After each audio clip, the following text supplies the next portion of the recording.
You are standing in a narrow street. It is 1348. The bells of a small English town toll softly in the distance, but they no longer mark time in the way they used to. They toll for the dead now so often, in fact, that the sound has ceased to stir emotion. It is simply another part of life, like the chiming of the church clock or the creaking of cartwheels on cobbled stone. The town is called Dunbridge, though you won't find it on any modern map.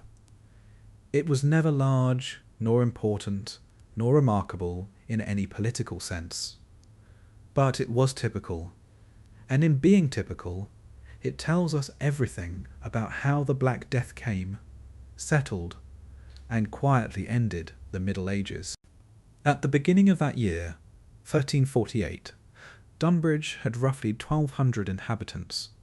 Most of them lived in timber-framed houses, built close enough that the roofs nearly touched. Each house was occupied by families who worked the surrounding fields, tending barley, oats, or sheep for wool. The town's rhythm was agricultural, unhurried, and cyclical, bound to the turning of seasons, not to the clock. Few here could read or write. The parish priest, Father Alaric, maintained the town's records, baptisms, marriages, and deaths, all inked neatly into a leather-bound register. The entries before 1348 are careful, deliberate.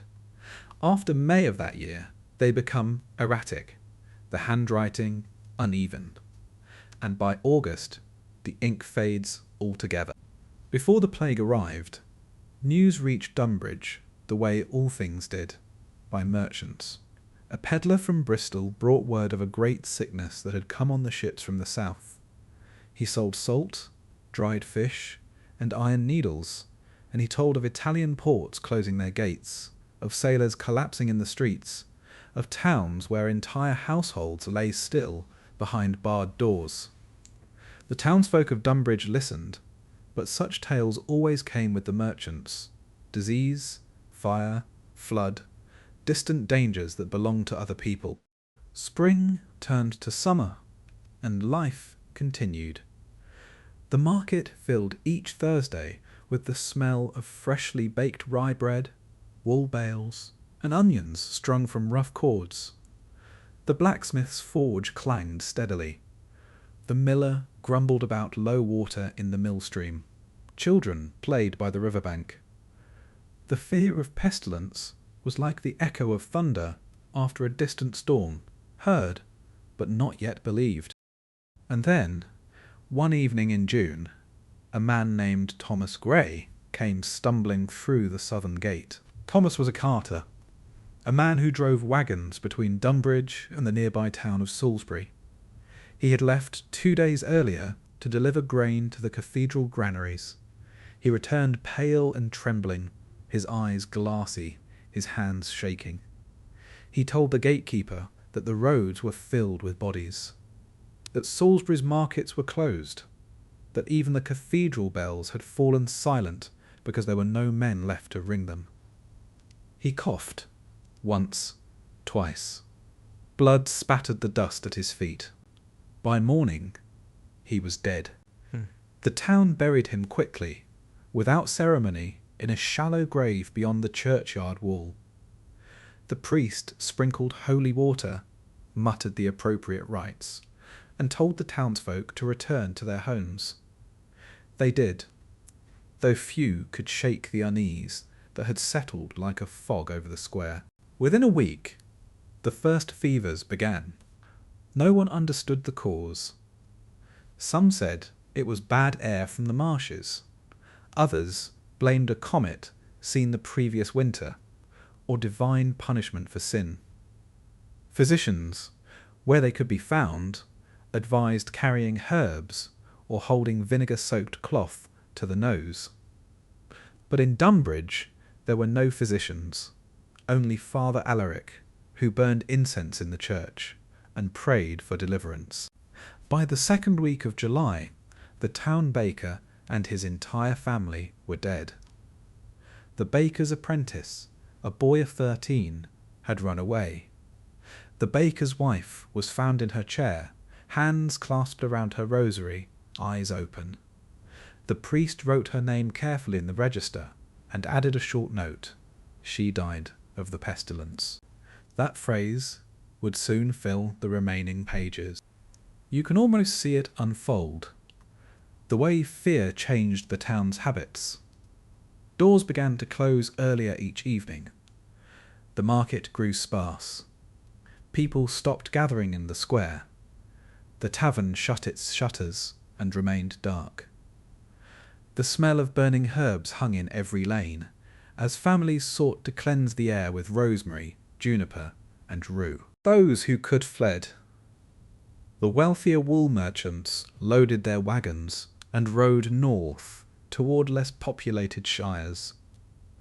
They took with them coins, livestock, and their families, leaving servants behind to tend empty homes. But most could not leave. The farmers, the tanners, the weavers, they had no horses, no coin, nowhere to go. So they stayed, locking themselves inside, hoping the sickness would pass them by. The symptoms came swiftly. A high fever, swelling beneath the arms and in the groin, dark blotches spreading across the skin. Those who fell ill often died within 3 days. The townsfolk whispered that once you felt the swelling, your days were numbered. Father Alaric did what he could. He buried the dead, prayed over them, and recorded their names until his ink ran out. He tried to comfort the living, but even he began to waver when the graveyard filled and new pits had to be dug in the meadow beyond the town wall. At night, wolves were heard again in the woods, something not known for a generation. Livestock wandered freely. The bell that once called the faithful to Mass now tolled constantly, its sound hollow against the empty streets. By late August, Dunbridge had lost half its people, Kelmer. And still, the sickness showed no mercy. Daily life, for those who remained, grew mechanical. Bread was baked less often as flour became scarce. Those who were able scavenged food from abandoned houses, careful not to touch what looked recently handled. Some began to believe that cats carried the plague and so killed them, unwittingly giving rats free rein through the streets. The church doors remained open, though few entered. A single candle burned before the altar, tended by whomever had the strength to replace it. The statue of Saint Sebastian, the patron saint against plague, was draped with garlands of wildflowers. They wilted within hours. Even the seasons seemed altered. The summer sun felt colder, the air heavy. Time no longer followed the rhythm of planting and harvest. It was measured instead by the tolling of bells, the digging of graves, the fading of names. In September, a traveller passed through a Dominican friar, gaunt and weary. He carried with him a small sack of relics and a letter from his abbey. He told the few remaining townsfolk that this sickness had swept through all of Christendom, that from Avignon to Paris, from London to Lubeck, people were dying faster than they could be buried, that whole monasteries were silent. The people of Dunbridge listened, their faces expressionless. They had seen enough to believe him. The friar stayed 3 days, offering prayers and comfort. Then he too fell ill. He was buried in the meadow beside the others. His relics were placed atop the church altar. By winter the snow came early. It covered the town in silence. The sickness had burned itself out, or perhaps there were simply too few left to carry it further. Fires went cold in many hearths. Cattle wandered through empty barns. And in the parish register, the final line written by Father Alaric reads, "Of those who were here, few remain. God preserve us."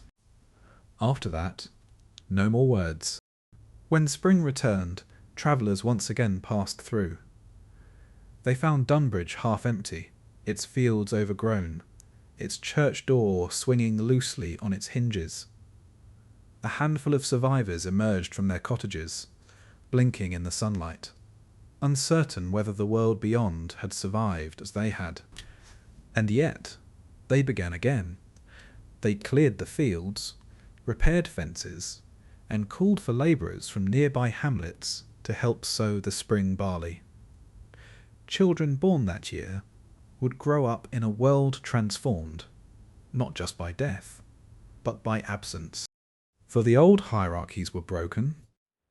The manor's lord had died without heir, the steward was gone, the land, once tightly controlled, now lay open.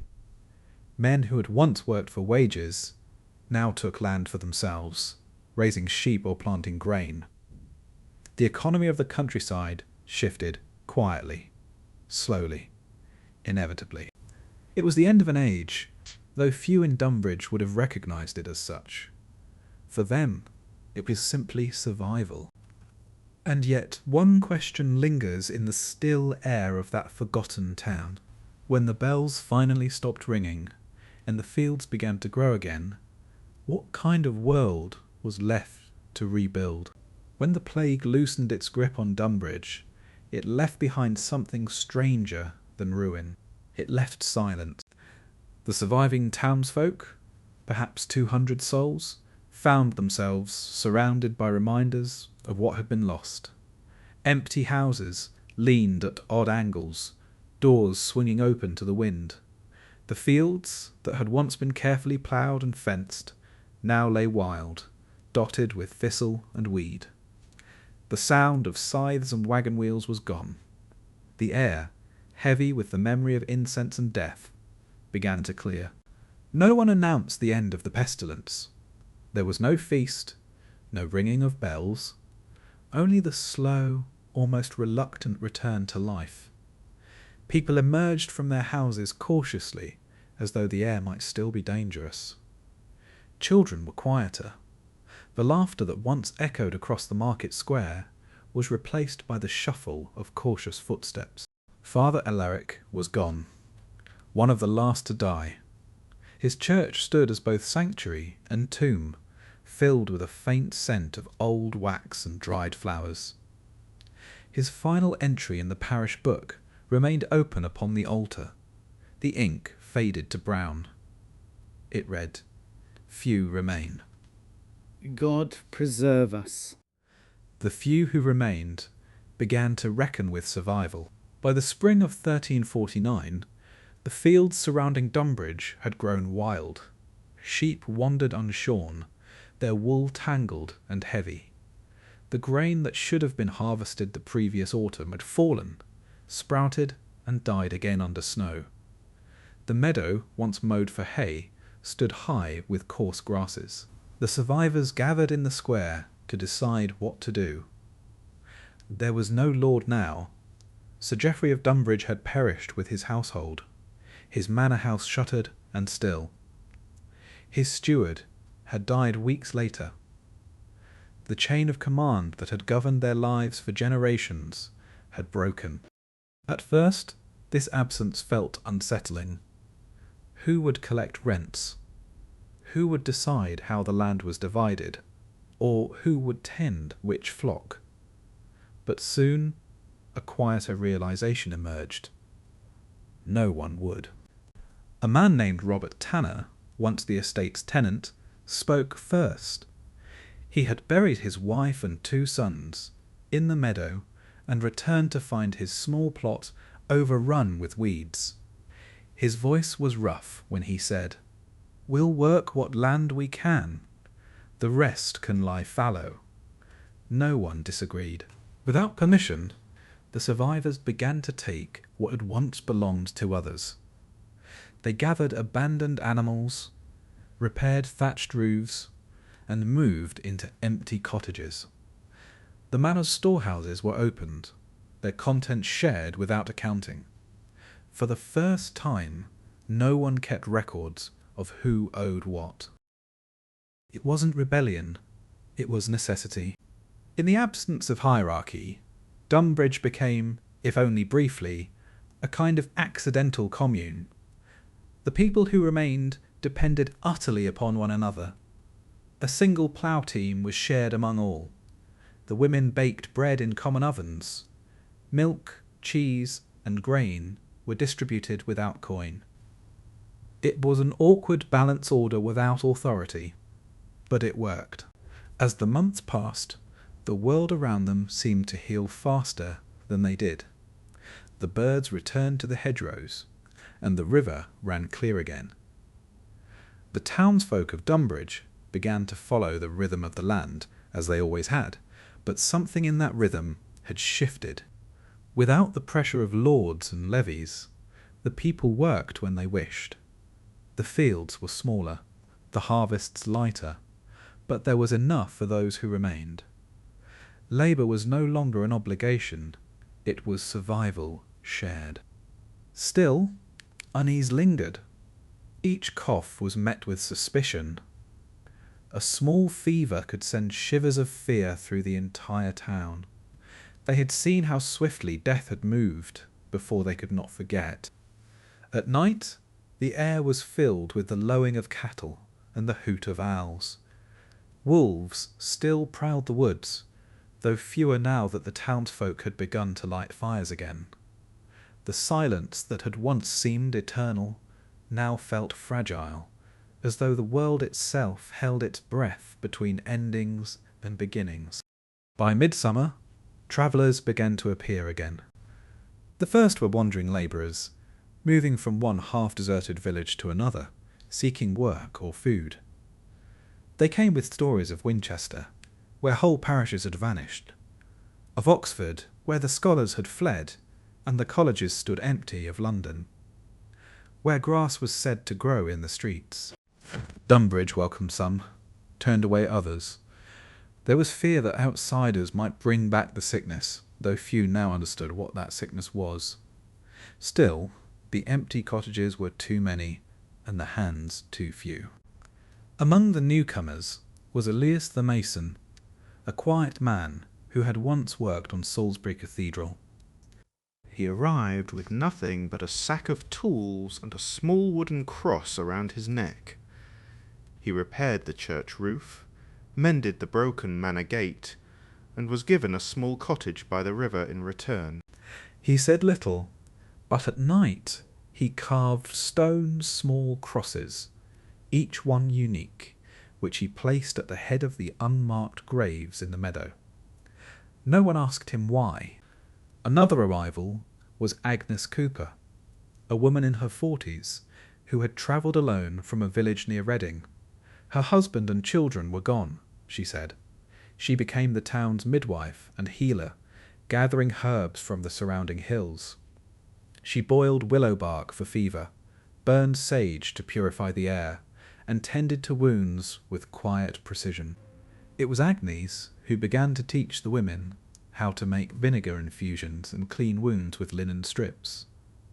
She spoke often of bad humours and foul air, but her remedies, though simple, saved lives. People began to listen when she spoke. With the old manor deserted, its great halls slowly decaying, someone had to keep records again. A young man named William Cobb, once a clerk to the steward, took it upon himself.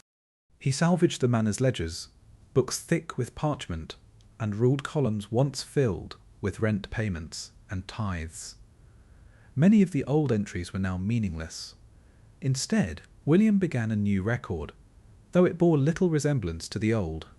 He wrote down who lived in which cottage, what land each family tilled, and how much grain had been stored for the winter. He kept a list of births and deaths, though the deaths had mercifully slowed. It was, in a way, the rebirth of bureaucracy, but one born from necessity rather than authority. The entries from that period, which survive in fragmentary copies in regional archives, are plain and methodical. They read: 2 oxen kept by Robert Tanner for the plough. 1 cottage given to the widow Agnes for her use. One cartwheel mended by Elias Mason. Bread baked on Sunday for all households, 2 loaves each. Nothing remarkable. And yet, in these small, careful lines, you can see the beginnings of something new. An order not imposed by a lord or priest, but by those who remained. As the year advanced, word spread through the countryside that labour was scarce. With so many dead, those who could work were suddenly in demand. Farmers and landowners in neighbouring villages began offering high wages to lure workers away. Some of Dunbridge's younger men left, drawn by the promise of coin. They returned weeks later with pockets full and stories of bargaining with lords, something unheard of before. A man who once earned 2 pence a week could now demand 6, even 8. The balance of power had shifted so suddenly that the nobility, those who remained, grew anxious.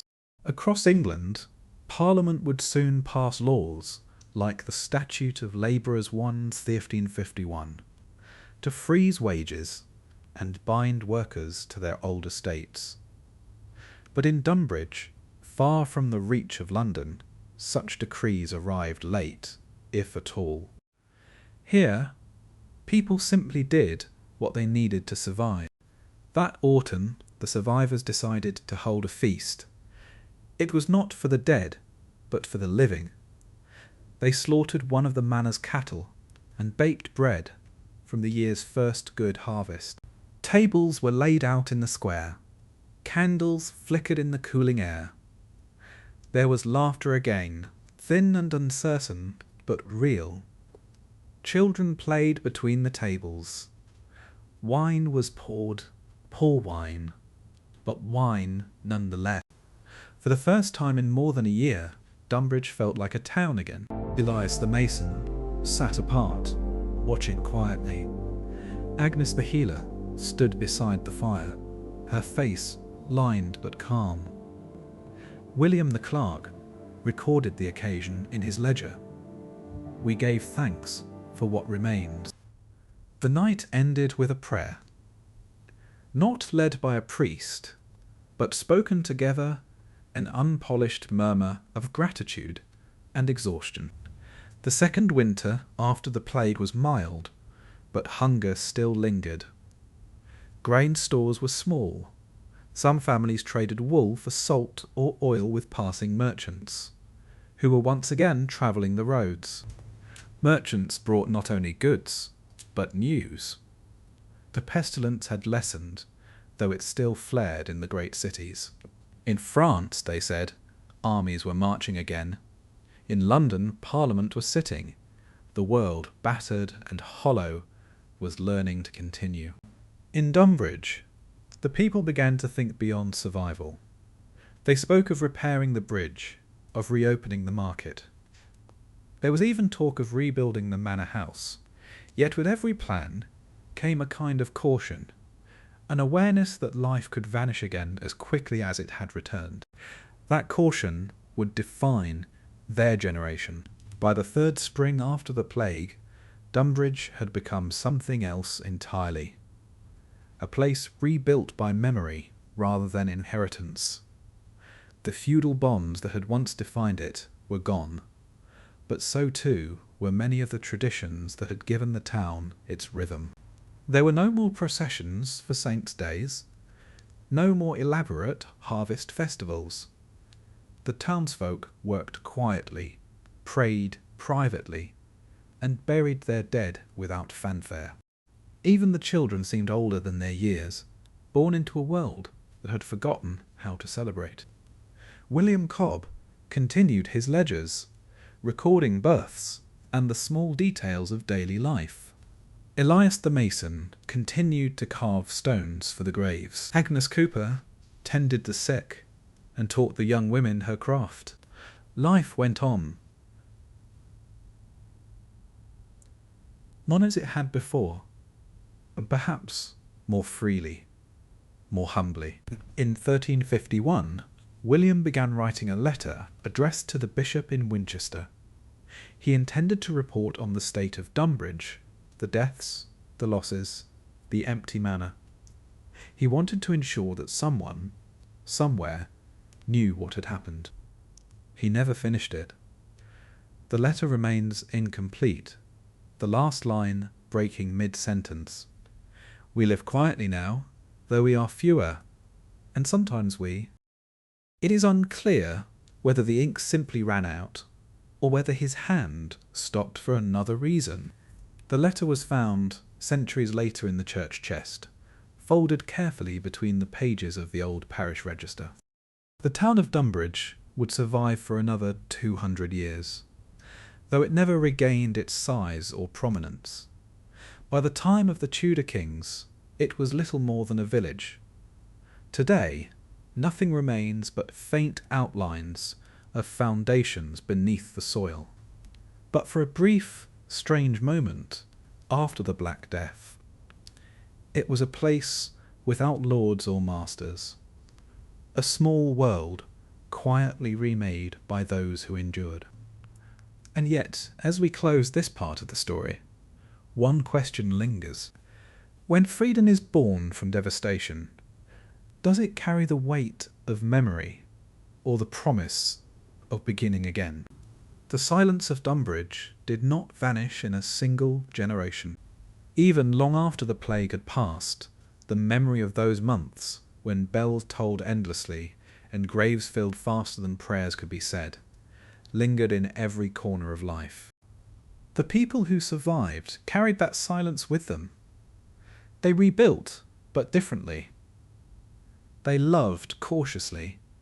They prayed, but less for salvation than for endurance. The Black Death had not only thinned their numbers, it had stripped away certainties that had anchored medieval life for centuries. This is the story of what followed the slow reshaping of a town and of a world that had been emptied and left to begin again. By 155, 7 years after the plague's arrival, the survivors' children had become the new generation of Dunbridge. They were known locally as the Children of the Empty Years, a term half joking, half reverent. They had grown up among ruins and silence, in a town where every adult bore the memory of loss. They were practical children, curious but cautious. They learned to plough, to spin, to mend tools from those who had learned by necessity rather than tradition. Their education was not one of books, but of survival.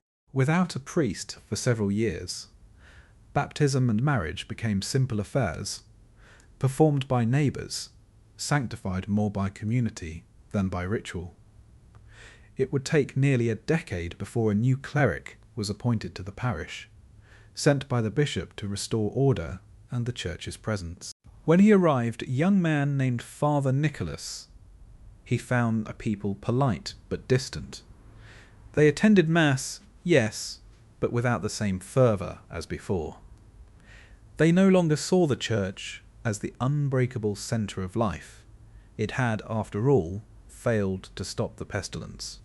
Father Nicholas noted, in his letters to the diocese, that the people hold a quiet manner, and seem not given to the old devotions.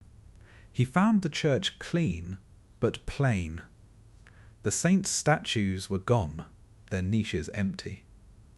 The walls had been whitewashed, not to beautify, but to erase what was left of the old paintings, darkened by smoke and time.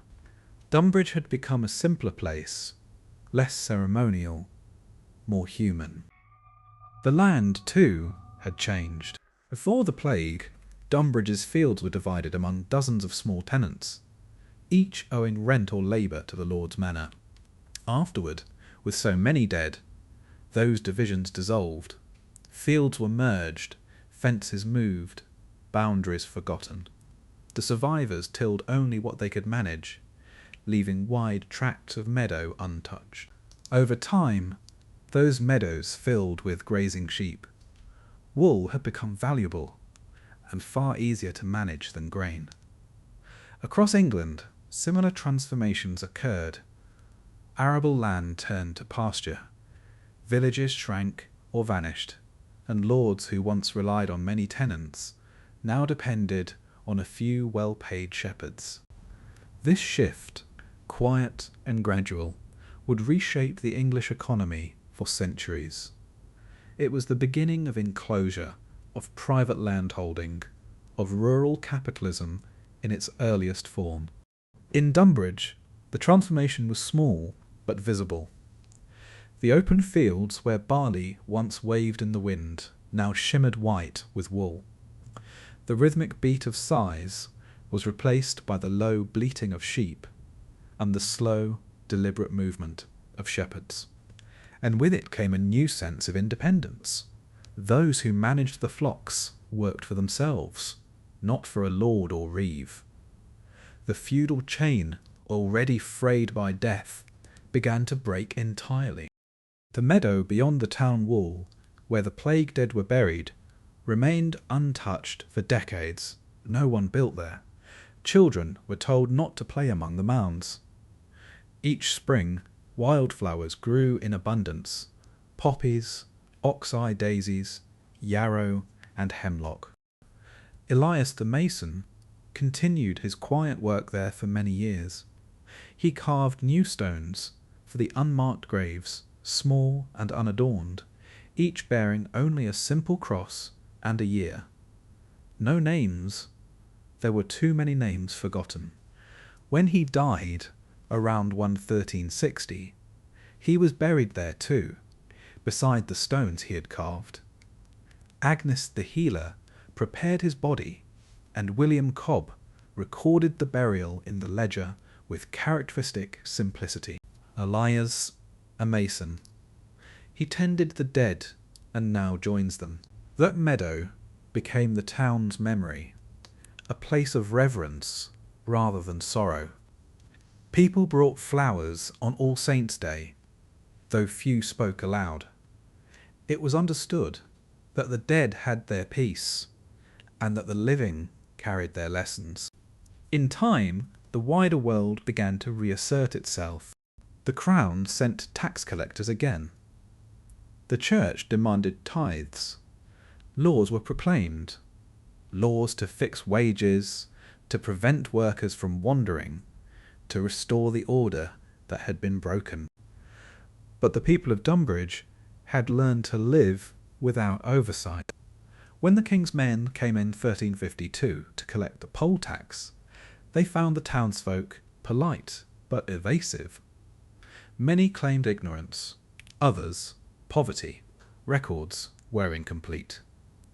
The collectors noted that the people of Dunbridge are poor but stubborn, a phrase that would recur in later documents. Even when feudal obligations were reinstated elsewhere, Dunbridge's independence endured in small ways. Labourers bargained for their wages. Women held property. Widows managed fields in their own right. It was not rebellion, it was adaptation. The plague had made them practical, and practicality did not easily bend to authority. Agnes Cooper lived to an old age, respected and trusted. In a world that had once distrusted women who practiced healing, she became something of a local legend.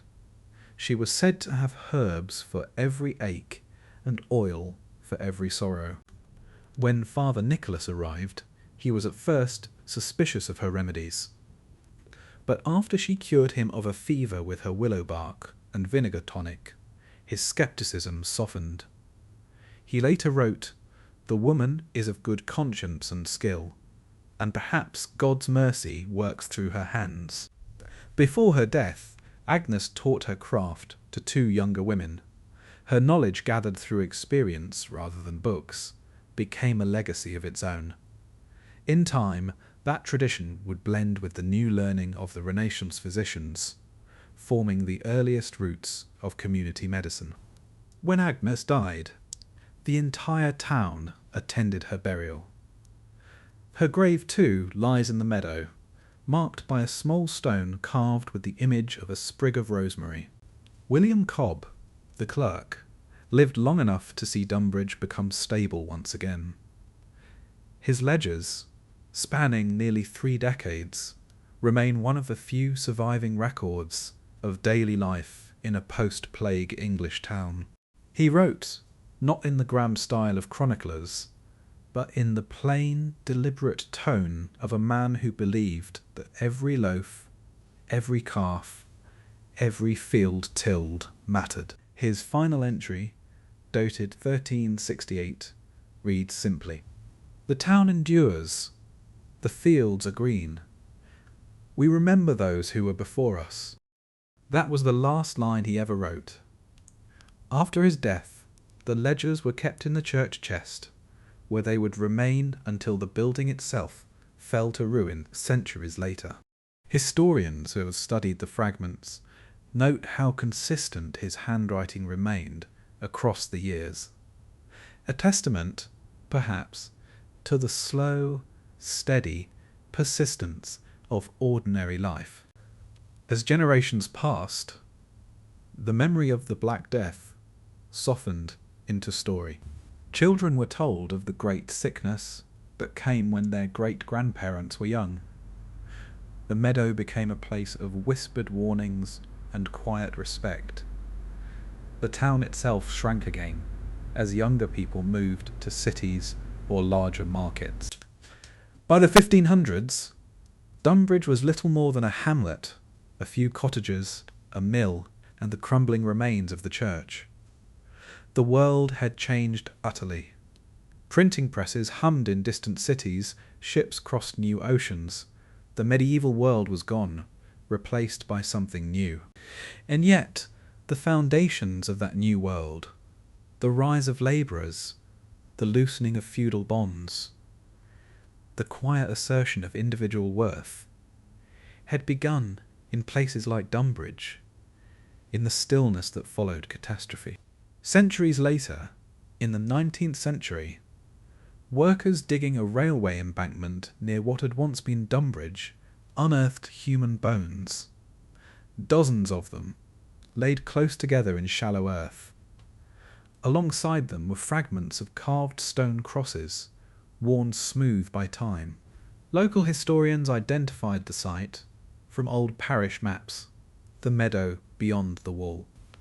The bones were reburied in consecrated ground, and the artifacts, simple crosses, a rusted bell clapper, a scrap of parchment with faded ink, were sent to a nearby museum.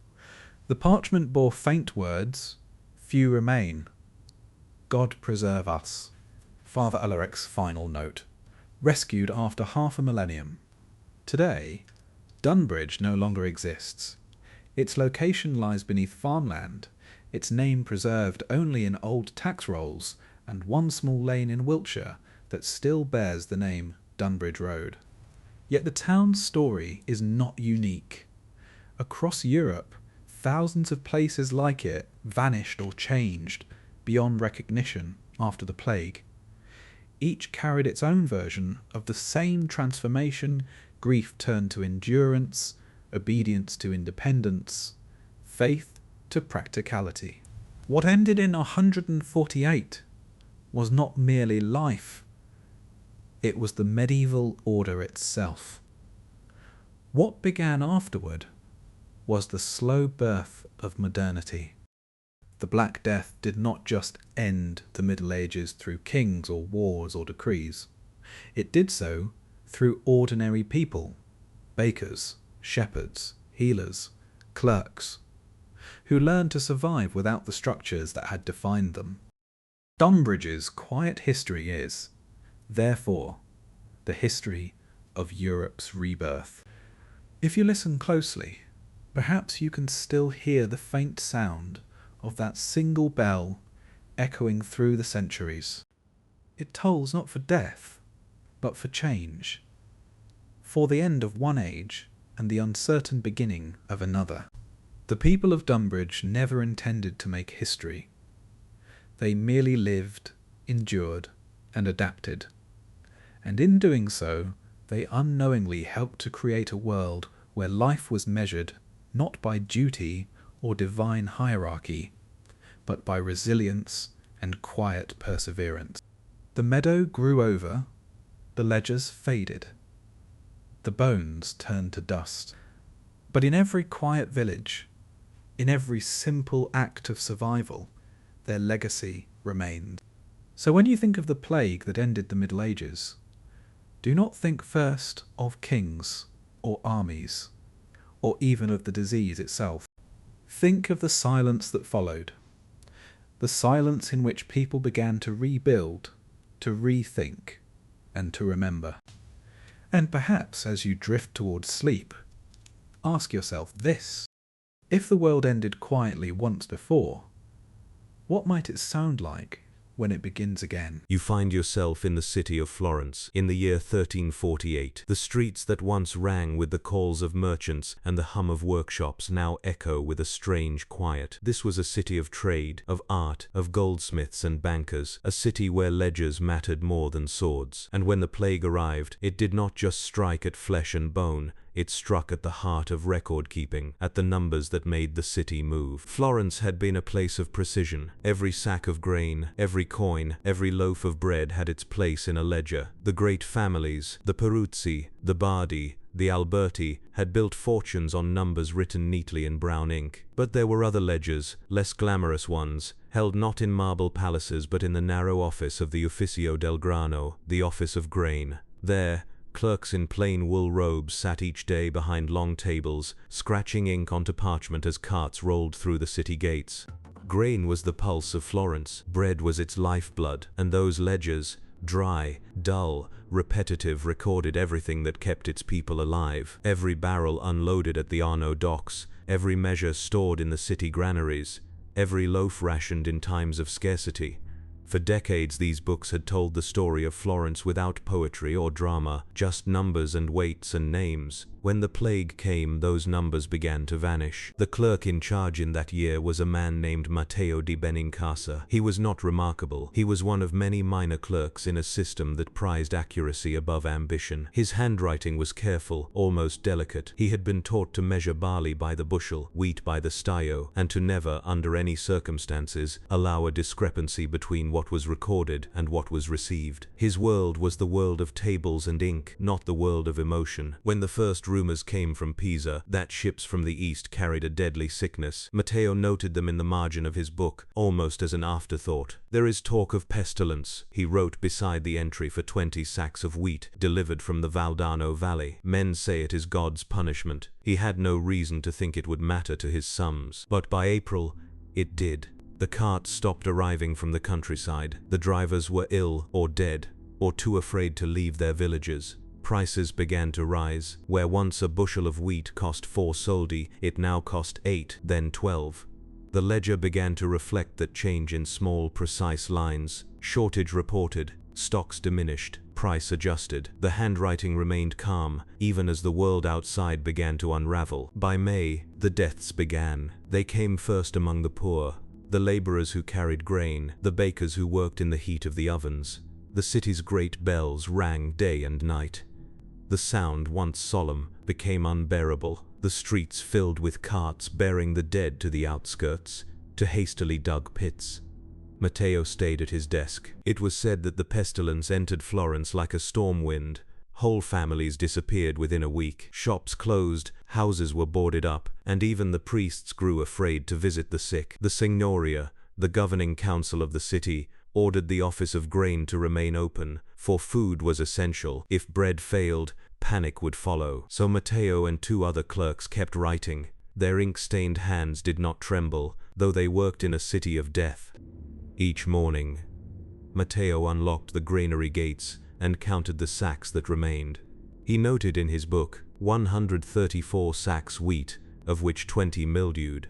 The detail mattered to him, even if it no longer mattered to anyone else. One of his fellow clerks, Lorenzo, fell ill on a Wednesday and was gone by Sunday. Matteo made a note of his absence in the ledger, as if it were another item of inventory.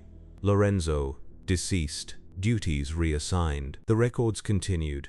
They grew thinner, the lines spaced farther apart. Deliveries ceased entirely in June. Matteo began recording withdrawals instead. Grains distributed to bakeries, to hospitals, to monasteries where the dying were cared for. His handwriting began to change. It slanted more heavily to the right, as though pressed by exhaustion. Still, he wrote. Sometimes, while waiting for carts that never came, he would look through the older ledgers, tracing with his finger the neat figures of previous years, years of abundance, when the granaries overflowed and the city feasted. He could remember the smell of fresh bread drifting through the Piazza della Signoria, the laughter of apprentices at midday, the endless chatter of markets. Now, the only sound was the echo of the quills scratching parchment and the muffled sobs from the streets below. One day in July, a group of armed men appeared at the granary. They were not thieves. They were desperate fathers.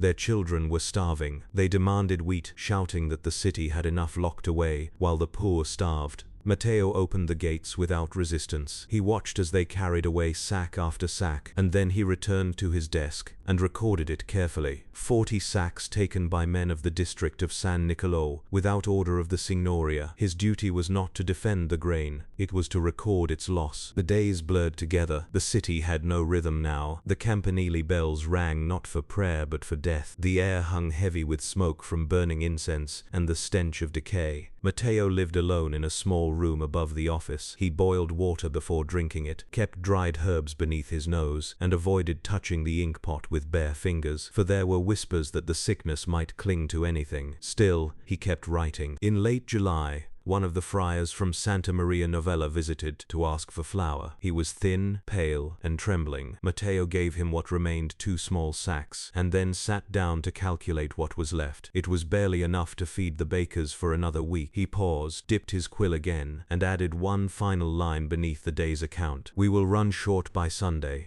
After that Sunday, there were no more deliveries, no more carts, no more bakers. The ovens went cold. Bread vanished from the stalls. Those who had survived the sickness began to starve.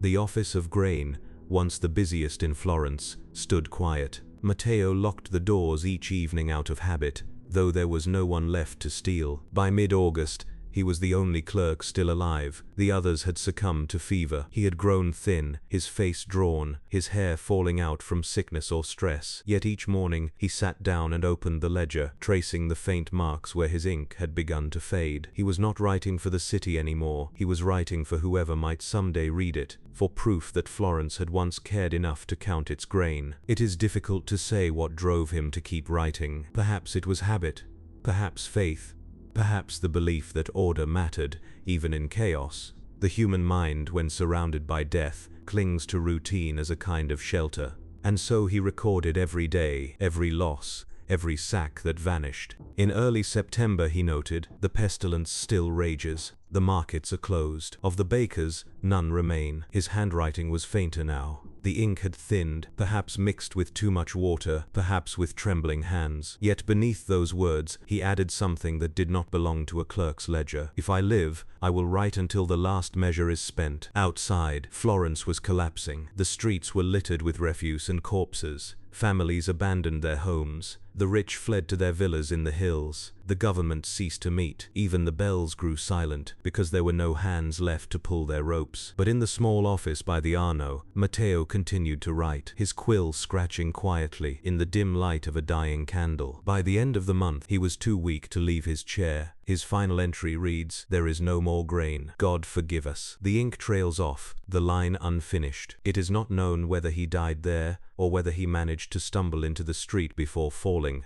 When the city finally began to recover the following spring, another clerk found the ledger still open on the desk, the pages spotted with dust and ash. The office of grain resumed its work, slowly, hesitantly. The surviving clerks reopened the granaries, counted what remained, and began again. But they kept Matteo's ledger, not for its figures, but as a record of endurance. For even in the worst of times, someone had kept count.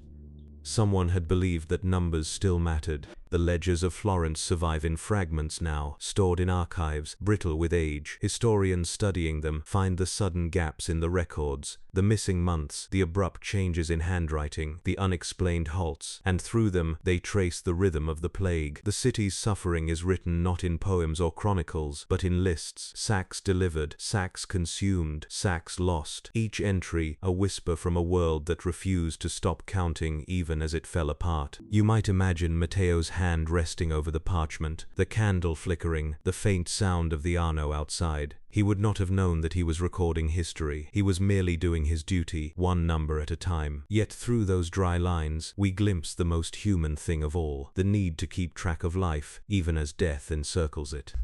And as you sit with that thought, you might wonder when the numbers finally ran out, when the ink dried, and the last measure of wheat was gone. Did anyone remember to record the silence that followed? When Florence began to stir again in the spring of 1349, it did so like a city waking from a fever dream. The bells rang once more, not for the dead but to signal mass. The sound was uncertain at first, hesitant, as though the iron tongues had forgotten their rhythm. The streets were still half empty, the windows of many houses boarded over, and grass had begun to grow between the cobblestones. But among those who returned were the clerks of the office of grain, summoned by the new Signoria to take account of what the city still possessed. They found the office much as Matteo de Benincasa had left it. Dust lay thick on the shelves. The ledgers were warped from damp. Rats had gnawed at some of the parchment bindings. On the table the unfinished book still lay open, its final line fading into nothing. The new chief clerk, a cautious man named Bartolomeo degli Albizzi, touched it lightly and frowned. "We will start anew," he said, but he ordered that the old book not be destroyed. He placed it in a wooden chest, along with other damaged volumes, as if sensing that it was something more than a record. It was a relic of persistence. The first task of the office was simple: to count again. Count the sacks of grain that had survived, the stores hidden in monasteries, the grain that had spoiled, the grain that had been stolen. The work was endless, repetitive, and slow. Bartolomeo brought in new clerks' boys,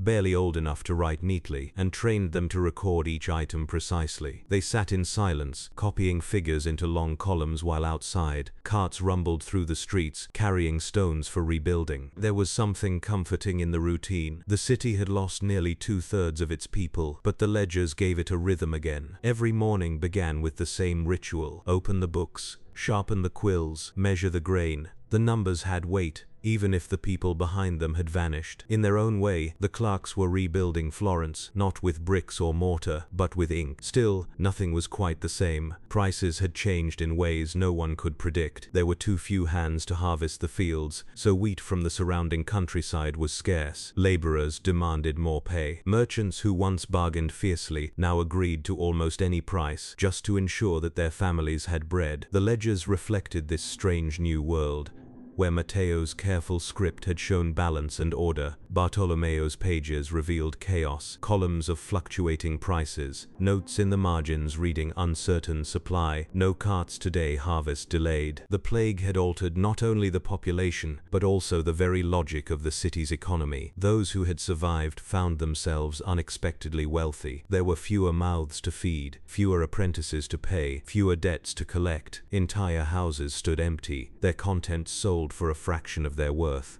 Land changed hands so quickly that no one was entirely sure who owned what. The Office of Grain became one of the few stable institutions left, its ledgers serving as an anchor in a world that seemed to have come unmoored. Bartolomeo was a practical man, not given to sentiment, but even he found himself troubled by the quiet. The chatter that had once filled the office, the small gossip about merchants and markets, the jokes about spilled ink or stubborn quills, was gone. The clerks wrote in near silence, their pens scratching softly like insects in the dark. In the afternoons, when the sunlight slanted across the tables, the air shimmered with dust. It felt, he later wrote in a margin note, as though the city itself were holding its breath. Some of the new clerks were superstitious. They whispered that the office was haunted by the souls of those who had died during the pestilence. One boy claimed that when he stayed late at night, he could hear faint footsteps in the hallway and the rustle of parchment, as if someone were still turning the pages. Bartolomeo scolded him for such nonsense, but he too sometimes thought of Matteo. the last clerk of the old world, who had written until the end. He wondered if the man's spirit still lingered in the books, unwilling to leave his duty unfinished. The ledgers themselves began to change subtly during these years. Bartolomeo introduced new symbols, small flourishes to mark incomplete entries or uncertain figures. Some pages bore ink smudges from tired hands, others were written in faint, uneven lines, as though the clerks themselves were unsure whether the city they were counting could ever be whole again. But they kept at it. There was always something to measure: grain arriving from Pisa, barley imported from Sicily, shipments from the estates of noble families who still had tenants left to harvest. Outside the office, Florence was undergoing a quiet transformation. The plague had broken old hierarchies. Guilds that had once controlled trade with rigid rules now struggled to find members. Widows took over their husbands' shops. Servants became masters of the households they had once served. In the countryside, abandoned lands were tilled by new farmers, sometimes former laborers who now worked for themselves. The city that rose from the plague was not the same city that had fallen to it. And yet, in the ledgers, all of that upheaval appeared only as lines and numbers. Delivered 10 sacks from the Valdelsa. Lost in transport, 2 sacks. Paid 16 florins. The clerks did not record who had died or who had inherited. They recorded the movement of grain, as though the city's life could be measured in bushels. Perhaps it could. Bread was still the measure of survival, and the books, in their quiet way, told the story of who lived and who hungered. In 1351, Bartolomeo received a letter from the Signoria requesting a report on the condition of the granaries and the sufficiency of supply. He and his clerk spent weeks assembling the data. They calculated losses, tallied imports, compared prices before and after the pestilence. The final report filled over 100 pages, bound in leather, and submitted with the precision of a bank's balance sheet. It concluded simply, "The city endures." That phrase would later be quoted by chroniclers as evidence of Florence's resilience. But in the moment, it was just another line in a report, written without flourish. The clerks did not think of themselves as heroes of recovery. They were functionaries, keeping the machine of the city from rusting. Their task was not to inspire, but to ensure that bread would still be baked tomorrow. Yet their work shaped what followed in ways they could not imagine. Because of those ledgers, the city learned to manage scarcity with method rather than panic. Grain reserves were planned years in advance. Systems of taxation were reformed to stabilize prices. Even the great banking families, humbled by loss, began to model their own accounts on the precision of the Officio del Grano. What began as dull bureaucracy became the backbone of Florence's revival. As the 1350s wore on, the ledgers thickened again. Lines filled every page, and the office grew crowded with books. The city's population, too, began to rise. New families moved in from the countryside. Children were born who had never seen the plague's worst days. The markets reopened. The smell of bread returned to the streets, and the sound of laughter drifted once more through the Piazza della Signoria. But within the office, the clerks kept the same quiet pace as ever. Sometimes in the evening, Bartolomeo would open the old chest that held Matteo's final ledger. He would turn its pages carefully, reading the faint, spidery script. There was something almost sacred about it, not for the words themselves, they were ordinary, repetitive, but for the devotion behind them. "We will run short by Sunday," one line read, and beside it, "God forgive us." Those were not the words of a bureaucrat, Bartolomeo thought. They were the words of a witness. He began to add small annotations in the margins of his own ledgers, not official notes, but reflections. Prices rise though fields are full. Men speak of God less, and of profit more. These marginalia were private, perhaps even confessional. No one was meant to read them. But centuries later, when scholars studied those same books, they found in them an echo of the men who had written through plague and recovery alike. The handwriting changed, the ink faded, but the rhythm remained constant: measure, record, repeat. By 1353, Florence had regained much of its trade. Ships came again from the east, bringing spices, wool, and sometimes, ominously, news of renewed outbreaks elsewhere. The clerks recorded these rumors in small notes, much as Matteo once had. "There is talk of pestilence in Genoa," reads one line from that year. It is written without panic, just as an observation. Perhaps they had learned that fear itself was a kind of contagion, best contained within the calm lines of a ledger. In this way, the office continued its work, measuring not only grain but time itself. The ledgers were, in their own way, calendars of endurance. Each entry marked another day that the city had survived. The clerks did not think of themselves as chroniclers of history, yet their monotonous tasks preserved the most faithful portrait of Florence's rebirth. When Bartolomeo grew old, he trained his nephew to take his place. On his final day, he told the boy, "Accuracy is the soul of the city. When all else fails, write the truth of the numbers." Then he locked the ledgers one last time and walked home through streets alive again with voices. He would die a year later, in peace, leaving behind shelves full of books that few would ever read, but that would outlast them all. Years later, when scholars compared Matteo's desperate entries with Bartolomeo's precise restorations, they found something strange. Between the two sets of records, between death and recovery, there was a gap, a silence of several weeks where no entries existed at all. No one knew whether the office had been abandoned or whether the pages had been lost, but that gap seemed to speak louder than any number. It was the silence between worlds, the moment when the city had neither died nor yet begun again. And perhaps that is what history often is, not the grand events, but the spaces between them, the pauses, the empty lines, the quiet where the quill stops moving and the ink begins to dry. You can almost picture it now, the flickering candle, the faint smell of parchment, the sound of distant bells returning to their old rhythm. The clerks bent over their work, breathing life back into the city one line at a time. And you might wonder, when the world falls silent again someday, who will be there to write the numbers that remain? Decades passed, the century turned, and Florence, scarred, resilient, endlessly practical, moved into a new age. The scars of the plague faded from its streets, but not from its ledgers. The Office of Grain, by now housed in a newly built structure along the Via del Proconsolo, still kept its books with the same slow precision that Matteo di Benincasa had once known. The desks were newer, the windows larger, the light better, but the sound was the same. The rhythmic scratching of quills over parchment, the murmured calculations, the occasional sigh of a clerk stretching his cramped fingers. The city had changed around them. The children of those who had survived the plague were now merchants, artisans, and apprentices. Trade had flourished again. Ships from Genoa, Pisa, and Venice carried wool, spices, and glass. Money flowed once more through the banks of the Medici and the Strozzi. Florence had grown proud again, rich, cultured, and self-assured, and yet within the quiet walls of the Office of Grain, the past was never far away. By 120, new measures had been introduced. The clerks no longer used the old wooden bushels or the hand-carved scales of Matteo's time. They used bronze weights, stamped with the city's seal.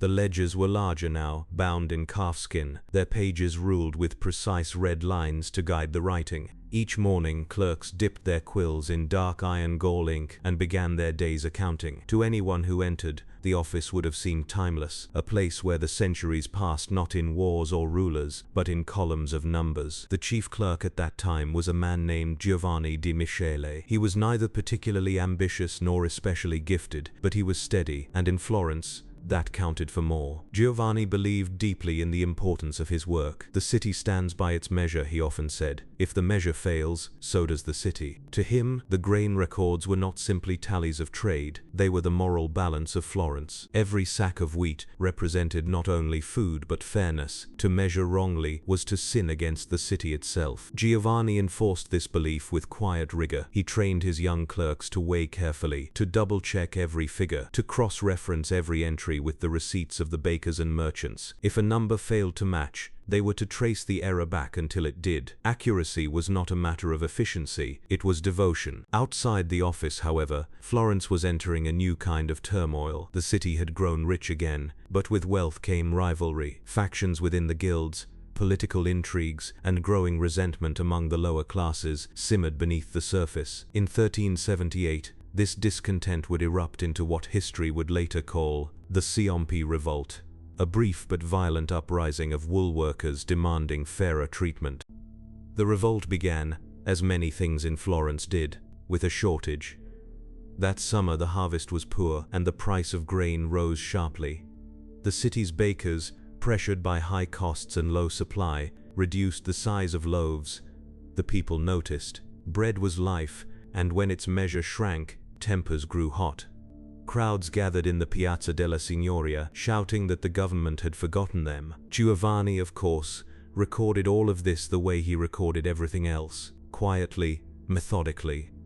In the ledger for that year, amid columns of grain prices and delivery figures, there is a small note in his hand. Tumult in the streets, supply irregular, bakers demand subsidy. It is written without alarm, just a calm notation, but behind it lay the sound of rioting crowds and the sight of torches flickering against stone walls. The Signoria sent guards to protect the office of grain. Bread was too important to lose. For 3 days, angry citizens gathered outside, demanding that the stores be opened and distributed freely. Giovanni stood at the window and watched them. He saw men and women shouting for bread, some holding their children aloft as proof of their hunger. He saw soldiers pushing the crowd back with halberds. He saw, too, the uneasy fear on the faces of his fellow clerks.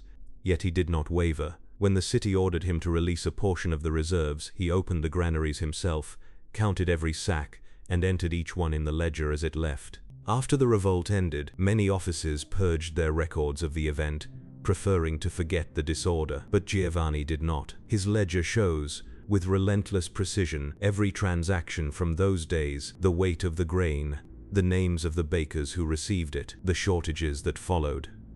In doing so, he preserved not the drama of the revolt, but the quiet evidence of its cause. Centuries later, historians would use those very entries to understand the economic pressures that had driven the uprising. In the years that followed, Florence stabilized once more. The Medici rose to prominence, financing art and architecture that would define the coming Renaissance. Painters like Giotto and later Brunelleschi would transform the city into something almost divine. Yet through it all, the clerks kept counting. When the cathedral's great dome was built, the Office of Grain recorded the flour used to feed the laborers who worked on it. When new markets opened, they noted the weights of imported barley. Sometimes, visiting scholars or officials would enter the office and marvel at the rows of ledgers, hundreds of them, bound and stacked on high shelves. They would leaf through pages yellowed with age and remark on the beauty of the handwriting, the precision of the script. Giovanni always smiled politely and said, "It is not beautiful, it is correct." To him, beauty lay in balance, not flourish.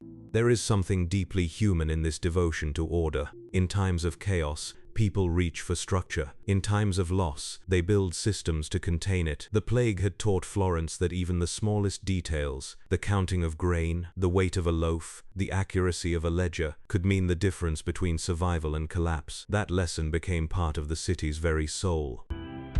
By the time Giovanni retired, the ledgers of the Office of Grain filled an entire chamber. Some were so old that the ink had turned brown and the parchment had grown brittle. Yet they were kept with reverence, dusted each year, and copied when they began to fade. Younger clerks sometimes joked that the ledgers would outlive them all.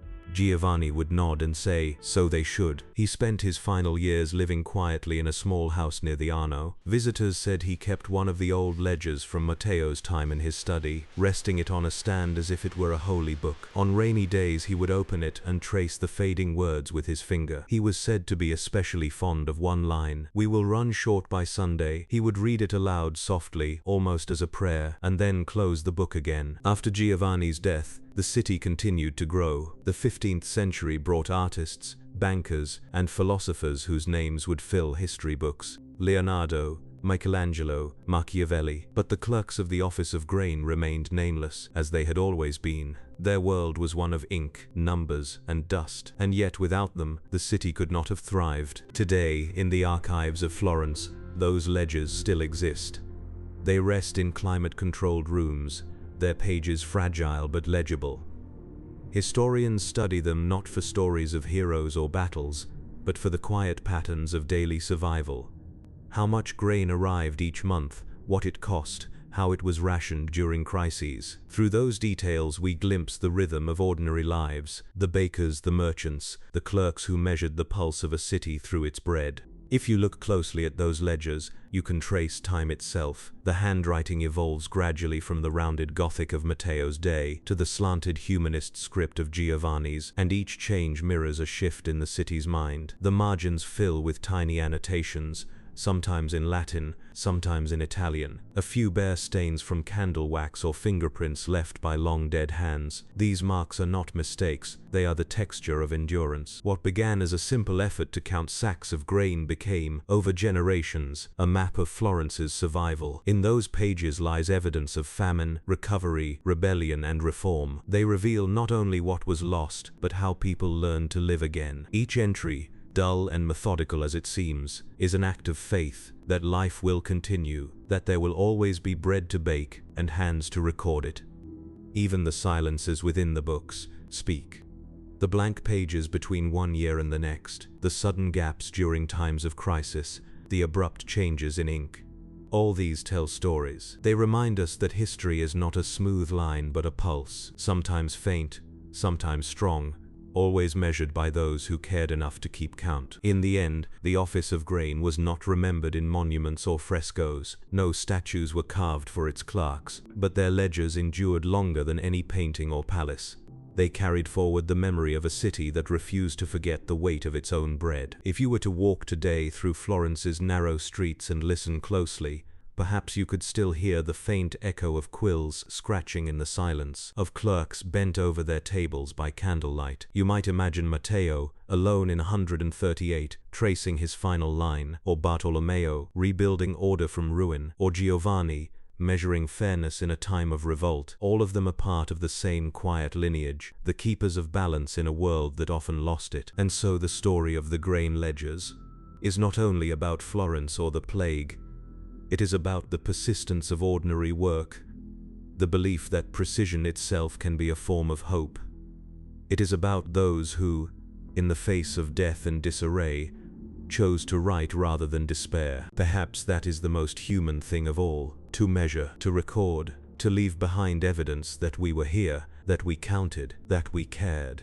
When you close your eyes tonight, imagine the faint scent of parchment, the slow rhythm of the pen, the dust motes drifting through a shaft of sunlight in a quiet room. Somewhere a clerk is still writing, marking down the weight of the world, one careful line at a time. And if those ledgers could speak, what might they tell us now about what endures and what must always be counted again? You are in the port of Marseille. In the autumn of 1347, the air smells of salt, tar, and rotting wood. Ships crowd the harbor, their sails patched and weathered, their hulls heavy with the dust of long voyages. The sun sets slowly across the water, gilding the rigging and casting long shadows over the docks, where men shout, unload, and argue over crates of cloth, wine, and grain. Beneath all of it, beneath the clatter of barrels and the chatter of sailors, there is another sound, quieter and constant, the rustle of small claws against the timbers, the faint squeak of creatures no one notices. They have always been here, in the dark spaces beneath the planks and behind the walls. The rats, black, quick, and restless. They travel wherever men travel, feed wherever men feed, and build their nests in the refuse of every port city in Europe.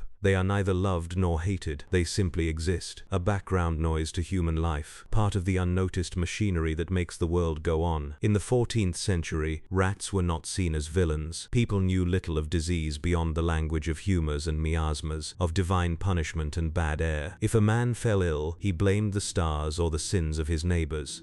The rats scurrying across his rafters were merely a nuisance, nothing more. Yet in that year, 1347, they carried something that would unmake the world. The ship that docked in Marseille in October had come from the east, perhaps from Caffa, perhaps from Messina. The details differ depending on who wrote them down, but all agree that it was a trading vessel laden with silks, spices, and grain. When the sailors stumbled ashore, they were pale and feverish, their skin marked by dark swellings. Within days, they were dead. The city physicians could not explain it. The people said it was the wrath of God. But in the darkness of the ship's hold, among the sacks of grain, something else was at work. Fleas, hundreds of them, feeding on the blood of the dying rats. If you were to peel back the planks of that ship, you would find them there, a colony of black rats, Rattus rattus, the common ship rat. Their bodies small and sleek, their eyes bright and bead-like. They lived on the crumbs of human trade, eating the same grain that was meant for the markets. When the sailors sickened, the rats sickened too. Their bodies convulsed, their fur bristled, and they died in the shadows of the cargo hold. The fleas, desperate for another host, leapt from their cooling bodies and sought warmth elsewhere. Fleas do not care about the boundaries between species. A human leg is as good as a rat's flank if it provides blood. They moved easily from fur to skin, biting, feeding, leaving behind the invisible gift they carried, the bacterium Yersinia pestis. It is an organism of cruel efficiency, able to hide in the blood and lymph of its victims, to multiply until the body's defenses collapse. The infection that begins with a single bite becomes, within days, a fever, then a swelling, then death. The people of Marseille had no name for it at first.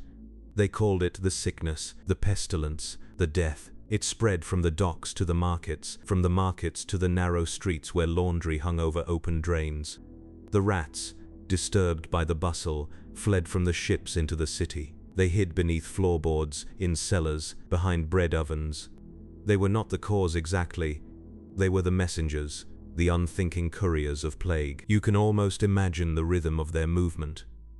By night, they scurry along the edges of the cobblestones, their tiny claws ticking softly like a metronome. They slip through cracks beneath doors, their whiskers twitching at the scent of grain or tallow. In the dark, they weave between sleeping humans, their tails brushing against bare feet. No one notices, and by morning, the sickness has already begun its work. By December, Marseille was dying. The docks were silent, the ships abandoned. In some streets, dogs fed on the unburied dead. Priests carried incense through the alleys, hoping to purify the air. But even as the people prayed and wept, the rats continued their quiet migration northward, following the trade routes like invisible armies. Each cart that left the city, each barrel of goods, each ship that sailed carried with it a small and terrible cargo, fleas in the straw, rats in the hull, infection in the air. They moved with commerce, as they always had, from Marseille to Avignon, from Avignon to Lyon, from Lyon across the mountains into Switzerland and Germany. Wherever humans traded, the plague followed, not quickly but persistently, like a shadow, and always beneath it all, the faint scurrying beneath the floorboards. In Avignon, where the Pope resided, the disease struck with the same ferocity. Chroniclers wrote that corpses lay piled by the hundreds along the Rhône, and the air reeked of rot. The city's physicians burned herbs, examined the stars, and blamed the conjunction of Saturn and Jupiter for the disaster. No one thought to look at the rats that darted across the cloisters at night. To them, the plague was an act of heaven, not biology. Meanwhile, the rats went on living their ordinary rat lives, nesting, foraging, breeding. The plague did not wipe them out entirely. For every colony that perished, another found fresh grain, another alley, another stable to inhabit. They were creatures of survival, shaped by centuries of living in human shadows. Their world overlapped with ours so completely that the boundary was invisible. The speed with which the plague spread across Europe astonished those who lived through it. Whole villages emptied in weeks. Traders who fled one city carried death to the next. The fleas did their work unseen, and the rats moved silently through the walls. The people invented explanations to fill the void of understanding. Some blamed Jews, others foreigners, others the corruption of the air. But beneath all their theories, the real carriers went unnoticed, nibbling at crumbs beneath the tables of kings and peasants alike. By the time the plague reached Florence, Venice, and London, it had already rewritten the map of life. Ships were turned away from ports, caravans stopped on the road, but it made no difference. The rats traveled faster than fear. They hid in grain shipments, in wool bales, in the straw of horse carts. Every attempt to wall them out only trapped them inside. In London, a chronicler described how cats and dogs were killed in the streets, believed to be spreading the pestilence. But no one thought of the smaller shapes darting through the refuse heaps. The rats multiplied as the predators vanished. The streets filled with the smell of death and waste, and the rats thrived in it. It is tempting to see them as symbols, the dark messengers of death. But they were not evil. They were simply creatures of opportunity, thriving in the world humans had built. The plague was not their design, it was their accident. Yet through them, history turned. Some later scholars have suggested that it was not the black rat at all, but its grey cousin, the Rattus norvegicus, that played the greater role in the later centuries. Others argue that human fleas and lice carried the infection more than rodents did. The truth is difficult to know with certainty, even now. But what remains undeniable is the rhythm of coincidence. The places where rats and people lived close together were the places where the plague burned brightest. Imagine for a moment one of those houses, narrow, timbered, with a hearth burning low. A family sits together, frightened, praying. Beneath the floorboards, the rats move unseen, warm in their hidden tunnels. They gnaw at crumbs fallen through the cracks, scratch at the beams, nudge their young. Above them, someone coughs, feverish. The sound mingles, the whisper of life and the sigh of death, both carried on the same air. When the pestilence finally began to recede in the early 1350s, the rats remained. They did not mourn or remember. They continued to breed, to gnaw, to scavenge. The survivors among humans did the same, rebuilding their lives atop the ruins, and so the two species, human and rat, went on together, bound by necessity and ignorance. Centuries later, when scholars would finally uncover the connection between plague, fleas, and rats, they would marvel at the irony. The creatures most despised for their filth had been the key to understanding one of humanity's greatest catastrophes. But in the 14th century, no one knew. The rats were invisible, even as they shaped the fate of millions.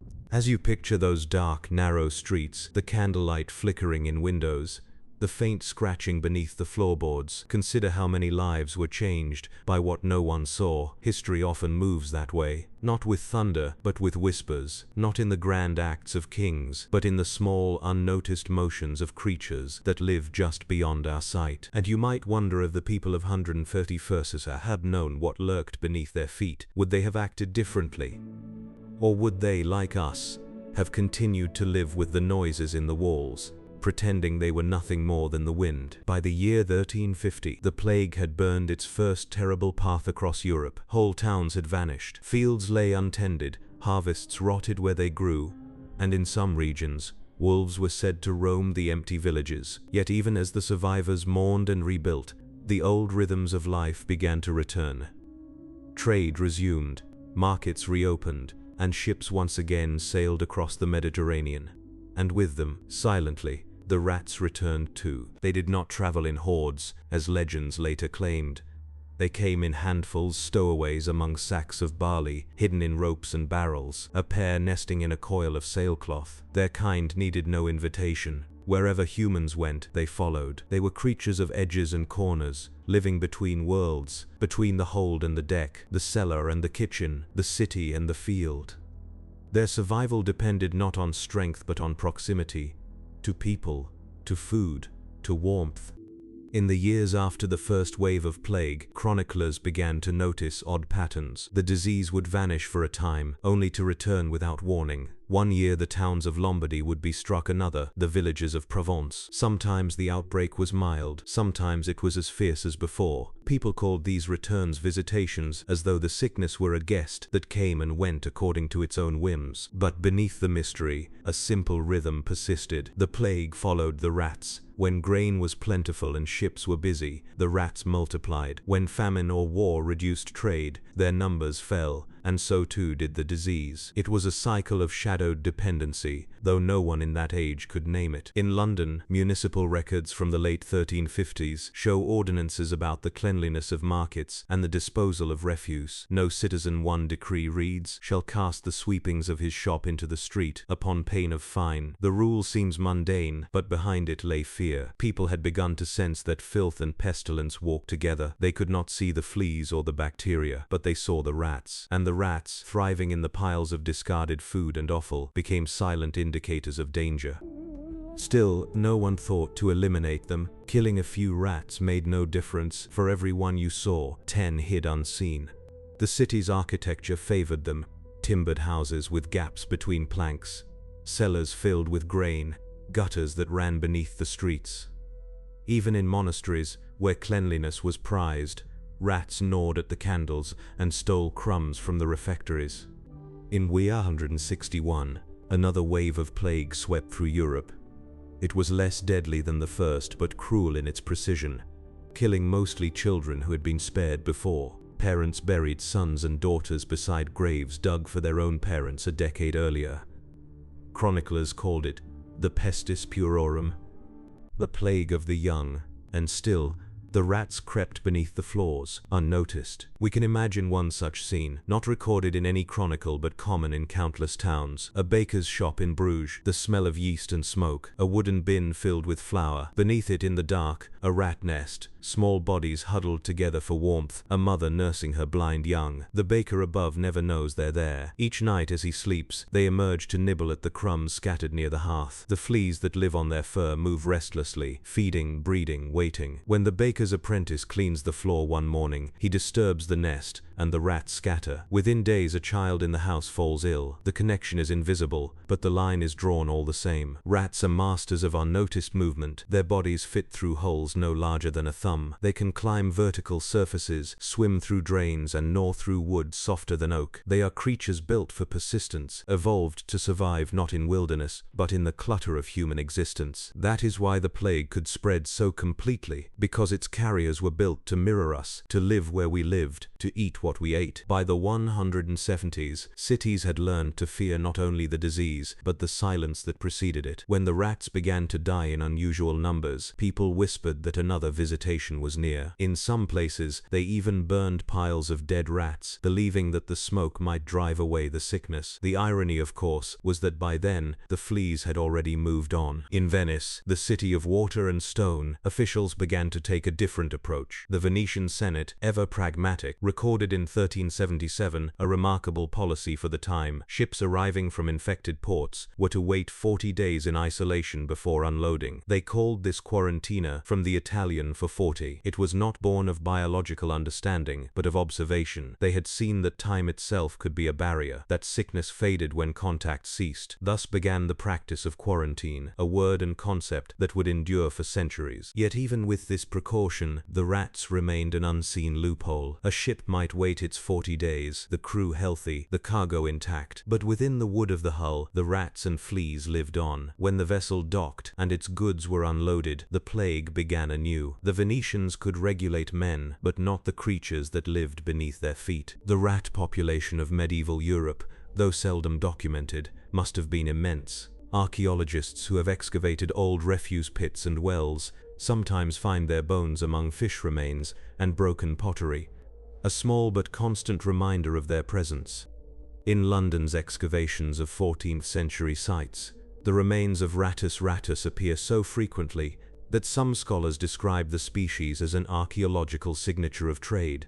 Wherever goods moved, rats moved too, their life cycle intertwined perfectly with human commerce. A female rat could bear litters of 6 to 10 young several times a year. Within weeks, those young would breed again. A single pair could, in ideal conditions, produce hundreds of descendants in a single season. Ships provided near-ideal conditions, constant food, limited predators, and endless opportunity for movement. But even this abundance had its own form of fragility. When food ran out, or when too many rats crowded the same space, disease spread among them with equal ferocity. The plague bacterium thrived in their bodies, but did not always kill instantly. Some survived long enough to travel, carrying infection across miles of coastline. In this way, the plague persisted not as a single event, but as a rhythm, a pulse of infection echoing through the arteries of medieval trade. Historians have long debated the relative importance of rats and fleas in the Great Plague. Some argue that the evidence for rat transmission is overstated, that the pattern of human-to-human spread suggests a more direct path, perhaps through airborne droplets or lice.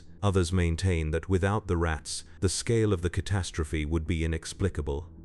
In truth, both may be right. The world of the 14th century was small and crowded enough that every vector, flea, louse, cough, and rat worked together in a grim chorus. What is clear, though, is that the rat endured. Long after the plague receded, it remained a companion to human life.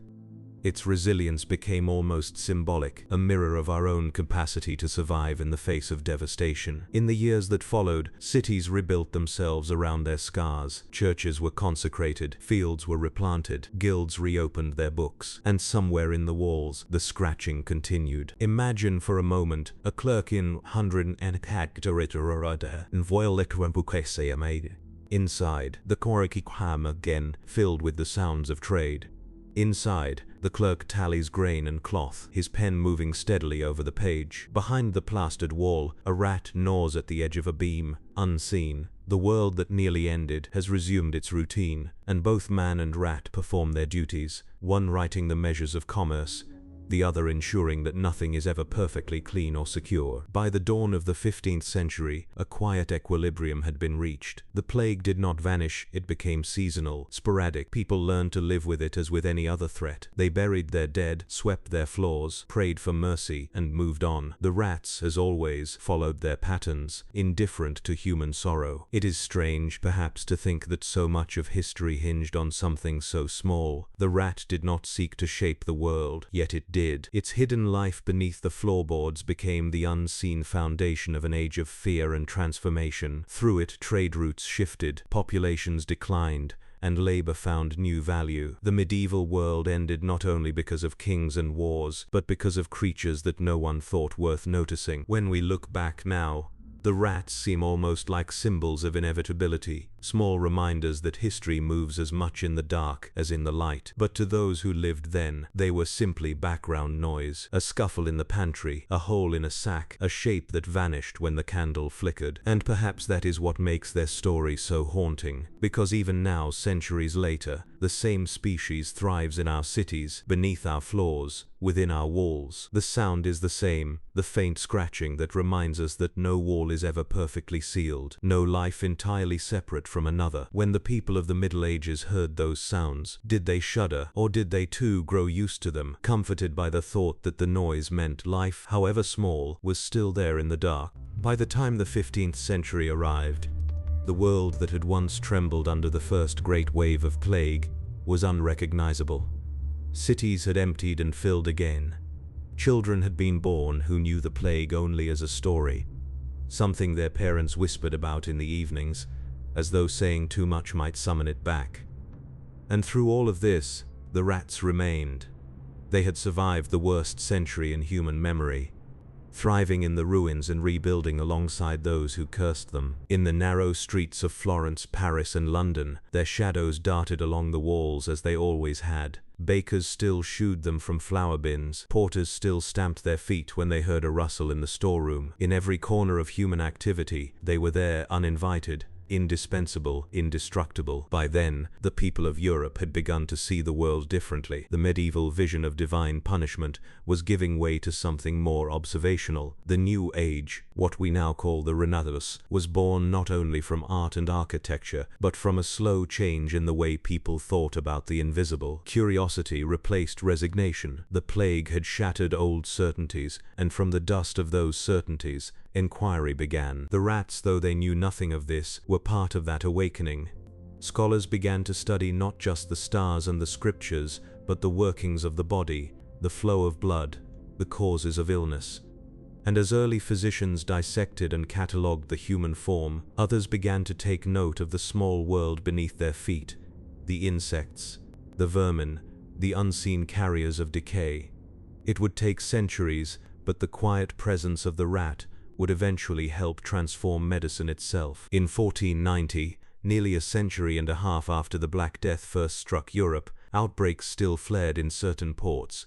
Marseille, Genoa, and Venice saw periodic resurgences, smaller but frighteningly familiar. Chroniclers by now knew the pattern too well. A ship arrives, the sailors are ill, the city shutters its gates, and within weeks, the bell towers toll again. It was as though the past refused to release its grip entirely. The rats carried on without pause. They lived in the hulls of merchant ships, their nests woven from bits of rope and straw. They thrived in the holds where sacks of grain were stacked, each kernel a promise of survival. When ships docked, the rats disembarked as naturally as sailors, following the smell of new bread and refuse. Wherever they went, the plague sometimes followed, an old companion that never seemed entirely gone. And yet, in some strange way, they were part of humanity's resilience too. When the plague wiped out half of Europe's population, it changed everything about how people worked and lived. Labor became scarce, wages rose, land shifted from noble hands to peasant ownership. The structure of the medieval world cracked, and from that crack, new ideas seeped in, about equality, opportunity, even dignity in work. None of that could have been predicted by those who saw only death in 1348. But centuries later, historians would look back and trace a line between the smallest creatures and the greatest transformations. The rats, unknowingly, had been midwives to modernity. Their story, though, is not only one of catastrophe, it is also one of adaptation. The species Rattus rattus, the black rat, would by the 17th century find itself replaced in many parts of Europe by another, the Rattus norvegicus, or brown rat. Larger, more aggressive, and less comfortable in the high beams of medieval houses, the brown rat preferred the ground, the sewers, the edges of rivers and docks. It came to dominate as cities grew denser, as sanitation changed, as architecture shifted from timber to stone. In a sense, this was another chapter in the same quiet saga of survival. The black rat, that delicate climber of ships and attics, had once carried the plague into Europe. The brown rat, its successor, would inherit a different world, a world with cleaner streets, enclosed sewers, and growing scientific curiosity. Yet it would remain close to humans, as it always had. By the 1600s, plague outbreaks in Europe had begun to fade. There were still terrible episodes, the Great Plague of London in 1665 being the most famous, but they were fewer, and each left more questions than answers. Physicians of the time, armed with primitive microscopes and an emerging sense of empirical observation, began to suspect that disease might come not from the heavens, but from contact, from matter, from something physical. They didn't yet know about bacteria, but they sensed there was something alive in sickness. It is remarkable to think that the rats were there through all of it, through the plagues and the recoveries, through the invention of printing and the fall of Constantinople, through the voyages that would open new continents. On the ships that carried explorers to the Americas, rats went too, gnawing their way into barrels and sleeping among the ropes. They would help make the world smaller, binding continents together not just through trade, but through the invisible exchange of disease and life. And still, through the centuries, they remained unseen in the way that only the familiar can be unseen. The scratching in the walls, the faint scuttle in the alleyway, the shadow that slips past the edge of a lantern's light, all of it became part of the world's background noise. People spoke of them only when they became too many to ignore. In 1894, long after the medieval world had vanished, a doctor named Alexandre Yersin in Hong Kong finally isolated the bacterium that had caused the Black Death. He named it Yersinia pestis. A few years later, another scientist discovered the role of the flea in transmitting the disease. The puzzle that had haunted Europe for 500 years was finally solved. The rats were not villains but vessels, the fleas the true agents of infection. Humanity had at last learned what it had lived alongside for centuries without understanding. And with that understanding came something else. A new awareness of how entangled life is, how the smallest creature can shape the fate of empires. The plague had ended the Middle Ages not only by killing millions, but by changing how people thought about the invisible connections between all living things. The rat, in its own quiet way, became a symbol of that connection. In the laboratories of the 19th and 20th centuries, rats would become test subjects, helping humans understand disease, physiology, and medicine. The same species once blamed for spreading death would now help preserve life. It is a strange sort of redemption, born not of intention, but of inevitability. When you think of the Middle Ages now, you might imagine castles, knights, and monks, but beneath those images lies the humbler truth, that history was also written in cellars, granaries, and shipholds, in the secret lives of creatures that neither understood nor cared about the fate of kings. The world that emerged from the plague was smaller, quieter, more skeptical. It was a world forced to look more closely, to measure and observe, to question what had once been taken for granted. And perhaps, if you listen closely in the silence of night, you can still hear what they heard.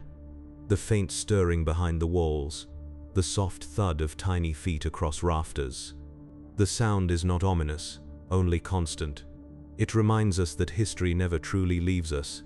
It lingers in the unseen, in the mundane, in the things we stop noticing. The rats beneath the floorboards of the 14th century did not know that they were carrying the end of an age. They did not know that they would reshape human society, or that one day their descendants would live in laboratories, helping to cure the very diseases they once spread. They simply lived quietly, efficiently, eternally following the warmth and the crumbs and the pulse of life that humans always leave behind. And so the story of the plague is also the story of coexistence. The rats survived because they were near us. We survived because, eventually, we learned from them. The balance remains delicate, but it endures. When the bells of London rang for the dead in 1665, or when the ports of Marseille burned their ships to the waterline in fear, or when Yersin peered into his microscope in Hong Kong centuries later, all of those moments were connected, threads woven through the lives of men and rats alike. Each moment a small reminder that history's loudest echoes often come from its quietest corners. As you drift toward sleep, imagine a medieval city settling into night. The torches gutter in their brackets, the streets fall silent, and behind the walls the rats begin their patient work. They do not hurry. They have all the time in the world. They move through the beams and the cellars, through the wreckage and the grain, keeping to their hidden paths. Above them, a family prays for the plague to pass. Below them, life continues in miniature, persistent and indifferent. The candle burns low, the quill falls silent, and the only sound left is that steady, familiar rustling beneath the floorboards. A sound that has been with us for nearly 1,000 years. A sound that shaped the world without ever meaning to. And perhaps that is what history truly is. Not a tale of great deeds, but a long murmur of survival, shared between all who live, seen and unseen alike. If you were to travel through the English countryside in the summer of 1350, you would find a landscape both beautiful and unsettling. The fields are green, the hedgerows alive with birdsong, the air clear and still. But the villages, the little clusters of stone cottages and timbered halls that once echoed with voices and the clang of tools, are quiet, too quiet. Smoke no longer curls from half the chimneys. The church doors stand ajar, their bells still, their ropes untouched. Somewhere in the distance, a cartwheel creaks, and then nothing. Only the wind moves. This was the silence that followed the Black Death. The sound of an emptied land. It is difficult now, centuries later, to imagine the scale of that absence. We speak of numbers, half of Europe, some say, but numbers flatten what it felt like to walk through a world that had suddenly lost its noise. Villages that had stood for generations vanished within a single year. Names disappeared from the rolls, the fields went to seed, and the small patterns of daily life unraveled thread by thread. In England, the plague arrived in the port of Melcombe Regis in the summer of 1348, and spread swiftly inland along the roads that connected markets and monasteries. By the following year, it had reached even the smallest hamlets of the Midlands and the north. Chroniclers describe it in broad, dreadful strokes. They died by the hundreds, wrote one monk from Worcester, and the living could scarcely bury the dead. But what the chronicles rarely capture is the stillness that came after, the strange, suspended quiet of a countryside that had lost its people. To walk through it then would have been to move through two worlds at once, the natural and the human. The natural world was thriving, with fewer hands to cut the fields or pen the livestock. Nature reclaimed what was hers. Rabbits nested in abandoned gardens, ivy crept over stone walls, and wildflowers spread where wheat once grew. The human world, by contrast, was fading. Doors hung open, roofs sagged, paths vanished beneath weeds. One of the most haunting features of this landscape were the bells. Every village had one, hung in the church tower or from a simple wooden frame. Bells marked the rhythm of life, the morning mass, the angelus at noon, the curfew at dusk. And when death came, they tolled again, slowly, solemnly, a sound of both warning and farewell. During the plague they rang almost without pause. Each death required its toll, but when there were too many dead and too few to ring, the bells fell silent. That silence became the signature of an abandoned village. The bell rope hanging still, its frayed end swinging in the wind. In some places, travelers avoided such villages altogether, fearful that the pestilence lingered in the air. They took long detours across fields and woods, rather than walk through streets where the houses stood open and empty. Yet there were others who entered, priests sent by the bishop to take account of lost souls, bailiffs dispatched to record the properties now without heirs. Their reports, written in Latin on rolls of parchment, survive even now in archives, brief methodical notes that record the end of entire communities in a few dry lines. One such record, from Lincolnshire in 1350, reads simply, "The Ville of Somerby is utterly wasted, no tenants remaining, that's all." 1,000 years of habitation reduced to a sentence. Somerby was not unique. Across England, the same pattern repeated. Whole villages, Feldon, Warham Percy, Gainsthorpe, Beresby, slipped quietly out of existence. Some were resettled in later centuries, but others never returned. Today they survive only as bumps in the grass, traces of stone foundations, and faint depressions where the streets once ran. Archaeologists call them deserted medieval villages. To walk among their remains is to feel the faint echo of that 14th century silence. In summer, the grass ripples over the outlines of longhouses. In winter, frost outlines the shape of the old streets. The landscape remembers, even when people do not. For those who survived, life in the countryside changed in ways both subtle and profound. Before the plague, most peasants were bound to their manors by custom and labor. They owed days of service to their lord, plowing his fields, reaping his grain, mending his fences, in exchange for small strips of land to farm for themselves. It was a system as old as memory, built on stability and repetition. But the plague shattered that balance. With half the population gone, labor became precious. A ploughman who had once been bound to his manor now found that neighboring villages were desperate for hands. Wages rose, and the old feudal expectations began to falter. Lords who refused to pay saw their workers vanish overnight, moving down the road to manors where the pay was better or the work lighter. The survivors discovered, perhaps for the first time, the power of choice. This shift was slow and uneven, but it began here, in the silent fields, in the absence left by the dead. The plague did not just take lives, it unmade the entire rhythm of rural society. When the harvest came late in 1349, many manors simply could not bring it in. Crops rotted in the fields, livestock wandered untended, and the old routines of planting and reaping broke down. In some regions, the authorities tried to impose order by law. King Edward III issued the Ordinance of Labourers in 1349, fixing wages at pre-plague levels and forbidding workers from leaving their manors. But paper could not fill empty cottages. The law was ignored as often as it was enforced. You can sense the tension in the records. Manorial rolls from the 1350s and 1360s are filled with strange entries: vacant holdings, fines remitted because tenants are dead and their heirs unknown, notes of animals gone feral. There are also new kinds of entries: payments made to hired laborers, contracts for short-term work, leases granted to people who had once been too poor to own land. The countryside was rearranging itself, quietly and permanently. Meanwhile, the old religious order tried to make sense of it all. The clergy had been devastated by the plague. Some estimates suggest that nearly half of England's priests died in those first terrible years. Those who remained faced the task of ministering to shattered communities, of explaining why God had allowed such suffering. Some preached repentance, others emphasized endurance. The church bells that still rang did so not only for the dead, but for the living, to remind them that life, however diminished, still had rhythm and purpose. And yet for many, faith was shaken. In the empty villages, churches stood like hollow shells. Pigeons nested in the eaves, the holy water stoops dried up.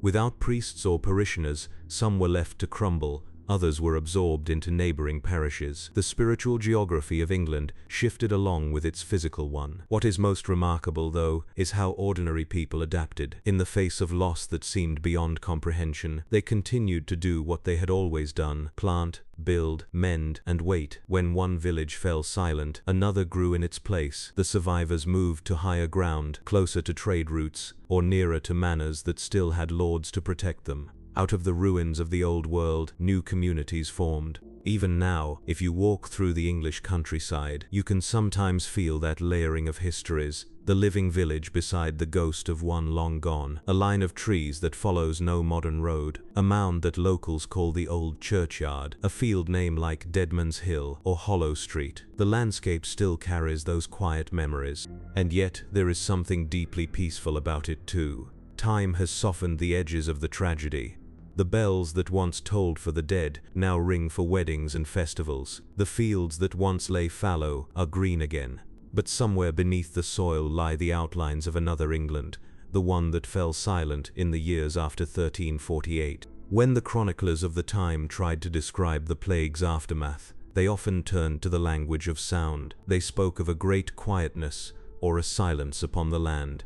It was more than an absence of voices. It was the stillness of routine itself, the sudden halt of a world that had always been in motion. If you stand today in one of those deserted villages, where only the grass and the wind remain, you can almost hear that quiet. The wind through the hedges becomes the whisper of vanished lives, the rustle of linen, the creak of carts, the faint echo of a bell that has not rung in 600 years. And you might ask yourself, what was it like to live through the moment when the sound stopped? To wake one morning and realize that the world had gone still and that you were one of the few left to hear it. The silence did not last forever.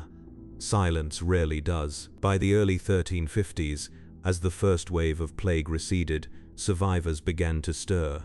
They left their cottages, their half-tilled fields, their towns that smelled of death, and began to rebuild. But what they built was not the same.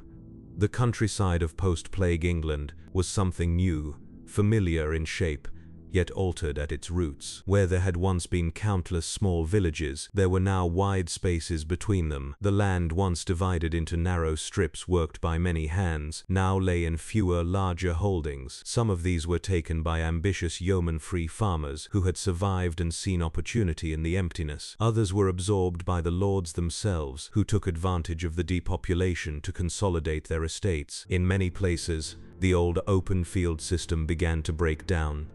Before the plague, each peasant worked a scattering of strips across shared fields. Bound by custom, they ploughed and sowed together, following the same rhythms and the same rules. But after the deaths, there were too few people to maintain such cooperation.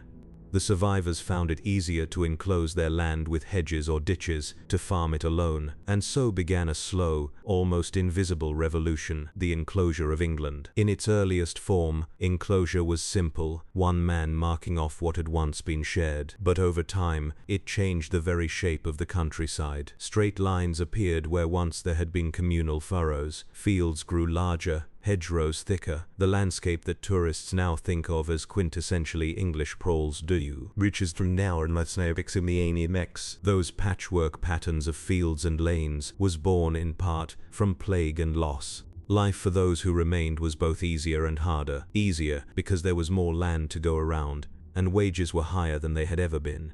Harder because the old support systems had vanished. The village that had once been a web of kinship and cooperation was now fragile, its threads broken. In the manorial courts, new names appear where old families had been erased. Some villages nearly emptied were repopulated by strangers, immigrants from nearby towns or distant counties, drawn by the promise of open land. Imagine for a moment what that must have felt like to move into a village where half the cottages were abandoned, where the graveyard was newly filled, where you knew no one, and yet were expected to make a life. The hearths you lit had once belonged to others. The tools you used might have been theirs, left behind in haste or death. The air itself must have felt haunted by memory, and yet people adapted. They always do. In the absence of old neighbors, they made new ones. Children were born, fields were cleared again. Slowly, sound returned to the countryside. Not the constant hum of the old world, but a quieter, steadier rhythm. The government, meanwhile, struggled to keep up. The Ordinance of Laborers, issued in 1349, had been a desperate attempt to freeze time, to keep wages and obligations as they had been before the plague. But time does not freeze. By 1351, the law was formalized into the Statute of Laborers, which declared that no man should demand more pay than he had received before the pestilence, and that anyone refusing reasonable work could be imprisoned. The statute was impossible to enforce. The very people tasked with applying it, the local bailiffs and constables, were often themselves employers in need of workers. Laborers simply moved elsewhere, to places where the law was more loosely interpreted or entirely ignored. The statute, intended to preserve the old order, only underscored how powerless that order had become. In the manorial accounts that survive from this period, one can see the slow unraveling of feudalism written in neat medieval script. The entries are repetitive but revealing. Paid to a hired man for mowing, 3 pence a day, or no tenants in such and such holding, vacant by death, or the reeve reports that the villain John Atwater has fled. Each line a tiny act of change. And so little by little, the English peasantry transformed from tenants bound to labor into wage earners who could negotiate their own value. It was not freedom in the modern sense, but it was the beginning of something new, a whisper of individual agency in a world that had long been defined by obligation. The The church too changed under the pressure. Before the plague, the clergy had been the educated backbone of rural life. Every village had its priest, often the only man who could read or write. But the death toll among them had been catastrophic. Those who survived were stretched thin, serving multiple parishes, riding miles each week to perform masses and burials. The shortage forced bishops to ordain new priests more quickly, sometimes with minimal training. Complaints about ill-prepared clergy fill the records of the later 14th century. This decline in clerical standards, combined with the trauma of the plague, slowly eroded the church's authority. Ordinary people began to seek faith on their own terms. The mystic movements of the later Middle Ages, the Lollards in England, the Brethren of the Common Life in the Low Countries, found fertile ground in a population disillusioned by traditional hierarchies. The countryside, once bound together by both feudal duty and faith, was becoming more fragmented, more individual. It is one of the quiet paradoxes of the plague, that out of collective suffering emerged a new sense of personal identity. By the 170s, a generation had grown up that barely remembered the first great mortality. They had inherited its consequences rather than its memory. To them, high wages and empty land were simply facts of life. The older chroniclers lamented this new generation's pride and independence. They saw it as a moral decline, a forgetting of proper order. But in reality, it was simply adaptation, the natural human response to an altered world. The Great Rebellion of 181, known as the Peasants' Revolt, can be traced back to these very changes, when the government, desperate for revenue, imposed a new poll tax and attempted once again to bind workers to their manors. The simmering resentment of decades boiled over. Men who had grown up in the wide, half-empty landscapes of post-plague England refused to return to the old servitude. They marched on London not as humble peasants, but as people who believed they had earned their freedom through survival. The countryside that had fallen silent in 1349 now roared with voices again, angry, defiant, demanding to be heard. The bells that once tolled for the dead now rang in alarm. And though the rebellion was crushed, its echo lingered. The old order never fully recovered. Even as social unrest flared, the physical landscape continued to bear the marks of loss. Archaeologists today can trace it in pollen samples, showing fields that went unplanted for decades after the plague. In some regions, woodland expanded dramatically in the late 1300s, reclaiming ground that had been cleared for farming centuries earlier. The English landscape of oak and elm, so beloved by later poets, was in many ways the child of abandonment. There are records, too, of wild animals reclaiming places long occupied by humans. Wolves, nearly extinct in England by the early 1300s, were reported again in the years following the plague. Deer multiplied, roaming into meadows where they had not been seen for generations. The line between the human and natural worlds blurred. In this altered countryside, life was at once easier and lonelier. The survivors had more food, more land, more choice, but fewer neighbors, fewer festivals, fewer songs. Parish records indicate a decline in marriages and baptisms in the decades immediately following the plague, possibly due to a decrease in the number of people available to marry or have children. Communities that had once been tight-knit were now stretched thin across miles, and yet, through that emptiness, new patterns emerged. Markets began to appear in places that had once been mere crossroads. Inns were built to serve travelers moving between scattered settlements. Roads improved, connecting what remained. Slowly, the silence of the 1350s gave way to the low, steady murmur of a countryside in recovery. If you had stood then on a hill overlooking a typical English valley, say in Sussex or Northamptonshire, you might have seen smoke rising again from chimneys, oxen pulling ploughs through overgrown furrows, and people walking the lanes between hamlets. But you would also see the scars, ruined cottages half swallowed by ivy, the blackened foundations of a manor long deserted, and, at the village edge, the overgrown mound that marked the old plague pit. Those mounds are still there, quiet and grass-covered, reminders of the years when death was the only certainty. Most are unmarked. The names of those buried there are long forgotten, but they shaped the living world around them. Every decision made in the years after 1313, the laws, the rebellions, the enclosures, was made in the shadow of those mounds. And as the bells began to ring again, not for the dead but for the living, the sound carried that memory. Each peal was an act of endurance, a quiet statement that life, though diminished, would continue. But even as England began to recover, the plague was not gone. In the ports, rumors spread of ships arriving from Flanders with sick men aboard. In monasteries, chroniclers wrote cautiously of renewed visitations. Each time the bells fell silent again, hearts must have trembled with the thought, is it back? Will the silence return? By the time the 15th century dawned, England's countryside had settled into a new rhythm, quieter than before, but steady. The immediate terror of the plague had faded into memory, yet its mark remained in every lane and hedgerow. The bells of the empty villages no longer rang in many cases. They had been melted down or taken for use in neighboring parishes. But their silence was part of the landscape now, absorbed into the hum of wind and birds, and the steady labor of survival. In those years, travelers noted how much of the country seemed to have been rearranged. Roads had shifted as some villages vanished, and others grew. The great monasteries that had once dominated rural life were wealthier than ever. Many had inherited vast tracts of land from families extinguished by the plague, but their influence was subtly different now. The bond between lord, peasant, and priest, once unbreakable, had been loosened. There is a kind of melancholy in the records from this time. Chroniclers often wrote of a changed world or a land grown strange. To them, the old order had been not only broken but inverted. Peasants now bargained with their lords, artisans demanded pay in coin rather than obligation, and young men thought of moving to towns instead of inheriting their fathers' furrows. To the survivors of the old world, it must have felt like living among the ruins of custom. But to those born after the plague, the children of the survivors, this was simply the way of things. They knew only the England that came after, a place where the air felt wider, where land seemed abundant, and where opportunity, for the first time in memory, belonged not just to birth, but to endurance. As the population slowly began to recover, the shape of the countryside changed again. The open fields that had gone to seed were reclaimed, but not always for crops.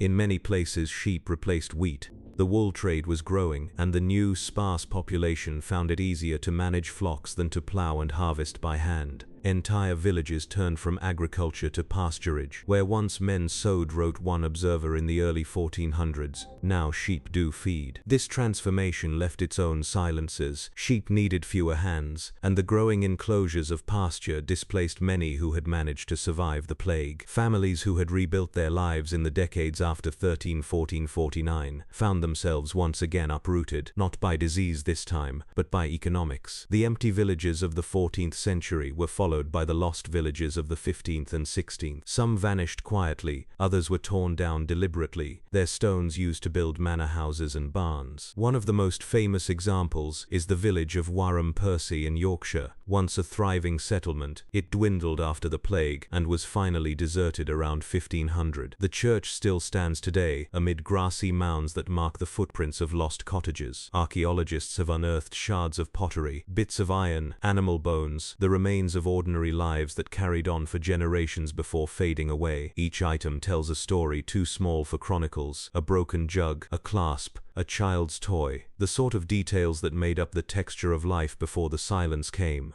In those years, the countryside of England became more prosperous, yet lonelier. The markets grew richer, the towns more bustling, but the spaces between them widened. Where a traveler might once have passed through 3 or 4 villages in a day's walk, he might now pass only one. The road between places grew longer in more ways than one. But amid these changes, the memory of the plague lingered. It shaped how people thought about death, health, and community. New customs arose, prayers for the souls of those lost in the great mortality processions, to honor the saints who were believed to have protected the survivors, and the endowment of chapels and almshouses for the poor.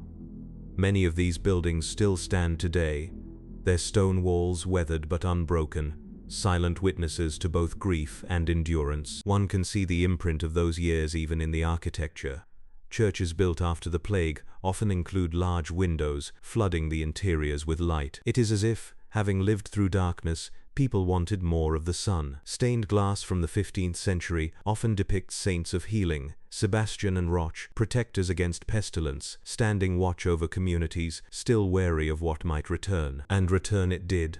The plague never truly vanished. It ebbed and flowed through Europe for centuries, but each recurrence was met differently. The first outbreak had brought terror and helplessness. Later ones brought caution and preparedness. Quarantine became a common practice, especially in port towns. Laws were passed requiring ships to anchor offshore before landing, to wait out the period of cleansing. The idea that disease could be contained by human action, by planning, by patience, was new. It marked another quiet turning in the way people understood the world.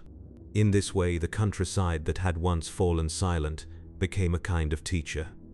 Its emptiness had shown the limits of human power, but also the possibilities of resilience. People learned to adapt to absence, to find meaning in what remained.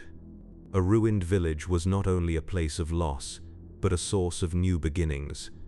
A reminder that survival itself was a form of continuity. There is a story, recorded by a monk in the late 1300s, about a small village in Norfolk that had been almost completely wiped out. Only one family survived: a father, a mother, and their 2 children. For years afterward, they kept the church bell in repair, ringing it every Sunday though there was no one else to hear, so that the sound might not be forgotten, the monk wrote. Eventually, travelers began to stop, drawn by the sound. A hamlet grew again around the old church, and by the time the chronicler visited, it was once more a village. Whether that story is true or not hardly matters. It captures something of the spirit of the time, that even in the face of emptiness, people sought to fill the air with sound again. The bells that had tolled for the dead became symbols of persistence. In the centuries that followed, as England moved toward the Renaissance and then the modern age, the memory of the empty villages faded from daily life, but never entirely disappeared. They lingered in local legends: the lost towns, the plague hills, the dead men's fields. Farmers plowing would sometimes turn up bones and bits of pottery, and for a moment the past would rise again, quiet but unmistakable. By the time antiquarians began to study them seriously in the 18th and 19th centuries, the story had become almost mythic. Writers spoke of vanished villages swallowed by time, as if the land itself had chosen to forget. But the truth found in the manorial rolls and the pollen records and the careful excavation of old foundations is simpler and sadder. People died, others moved away, and life continued elsewhere. The countryside did not vanish, it shifted. And so the bells of those empty villages, though long gone, still echo faintly in the shape of England's landscape. Every winding lane that leads to nowhere, every field name that recalls a vanished settlement, is part of that soundless tolling, a reminder of the fragility that underlies endurance. When you look across the English countryside today, the peace that so many find there, the stillness, the sense of time slowed, is in part the legacy of that silence. It is a quiet born not of perfection, but of memory. Beneath the grass, beneath the roots and stones,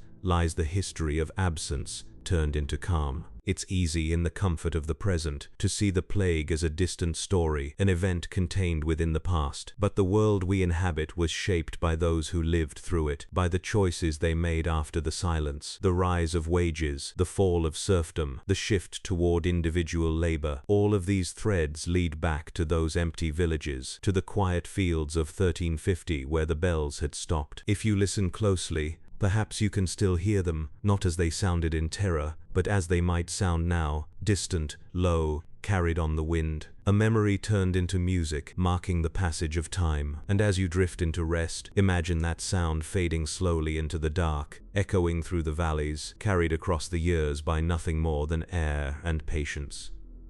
The bells toll once, then twice, and then fall silent again, leaving behind only the stillness that follows all endings, and the faint promise that, in time, life always finds its way back.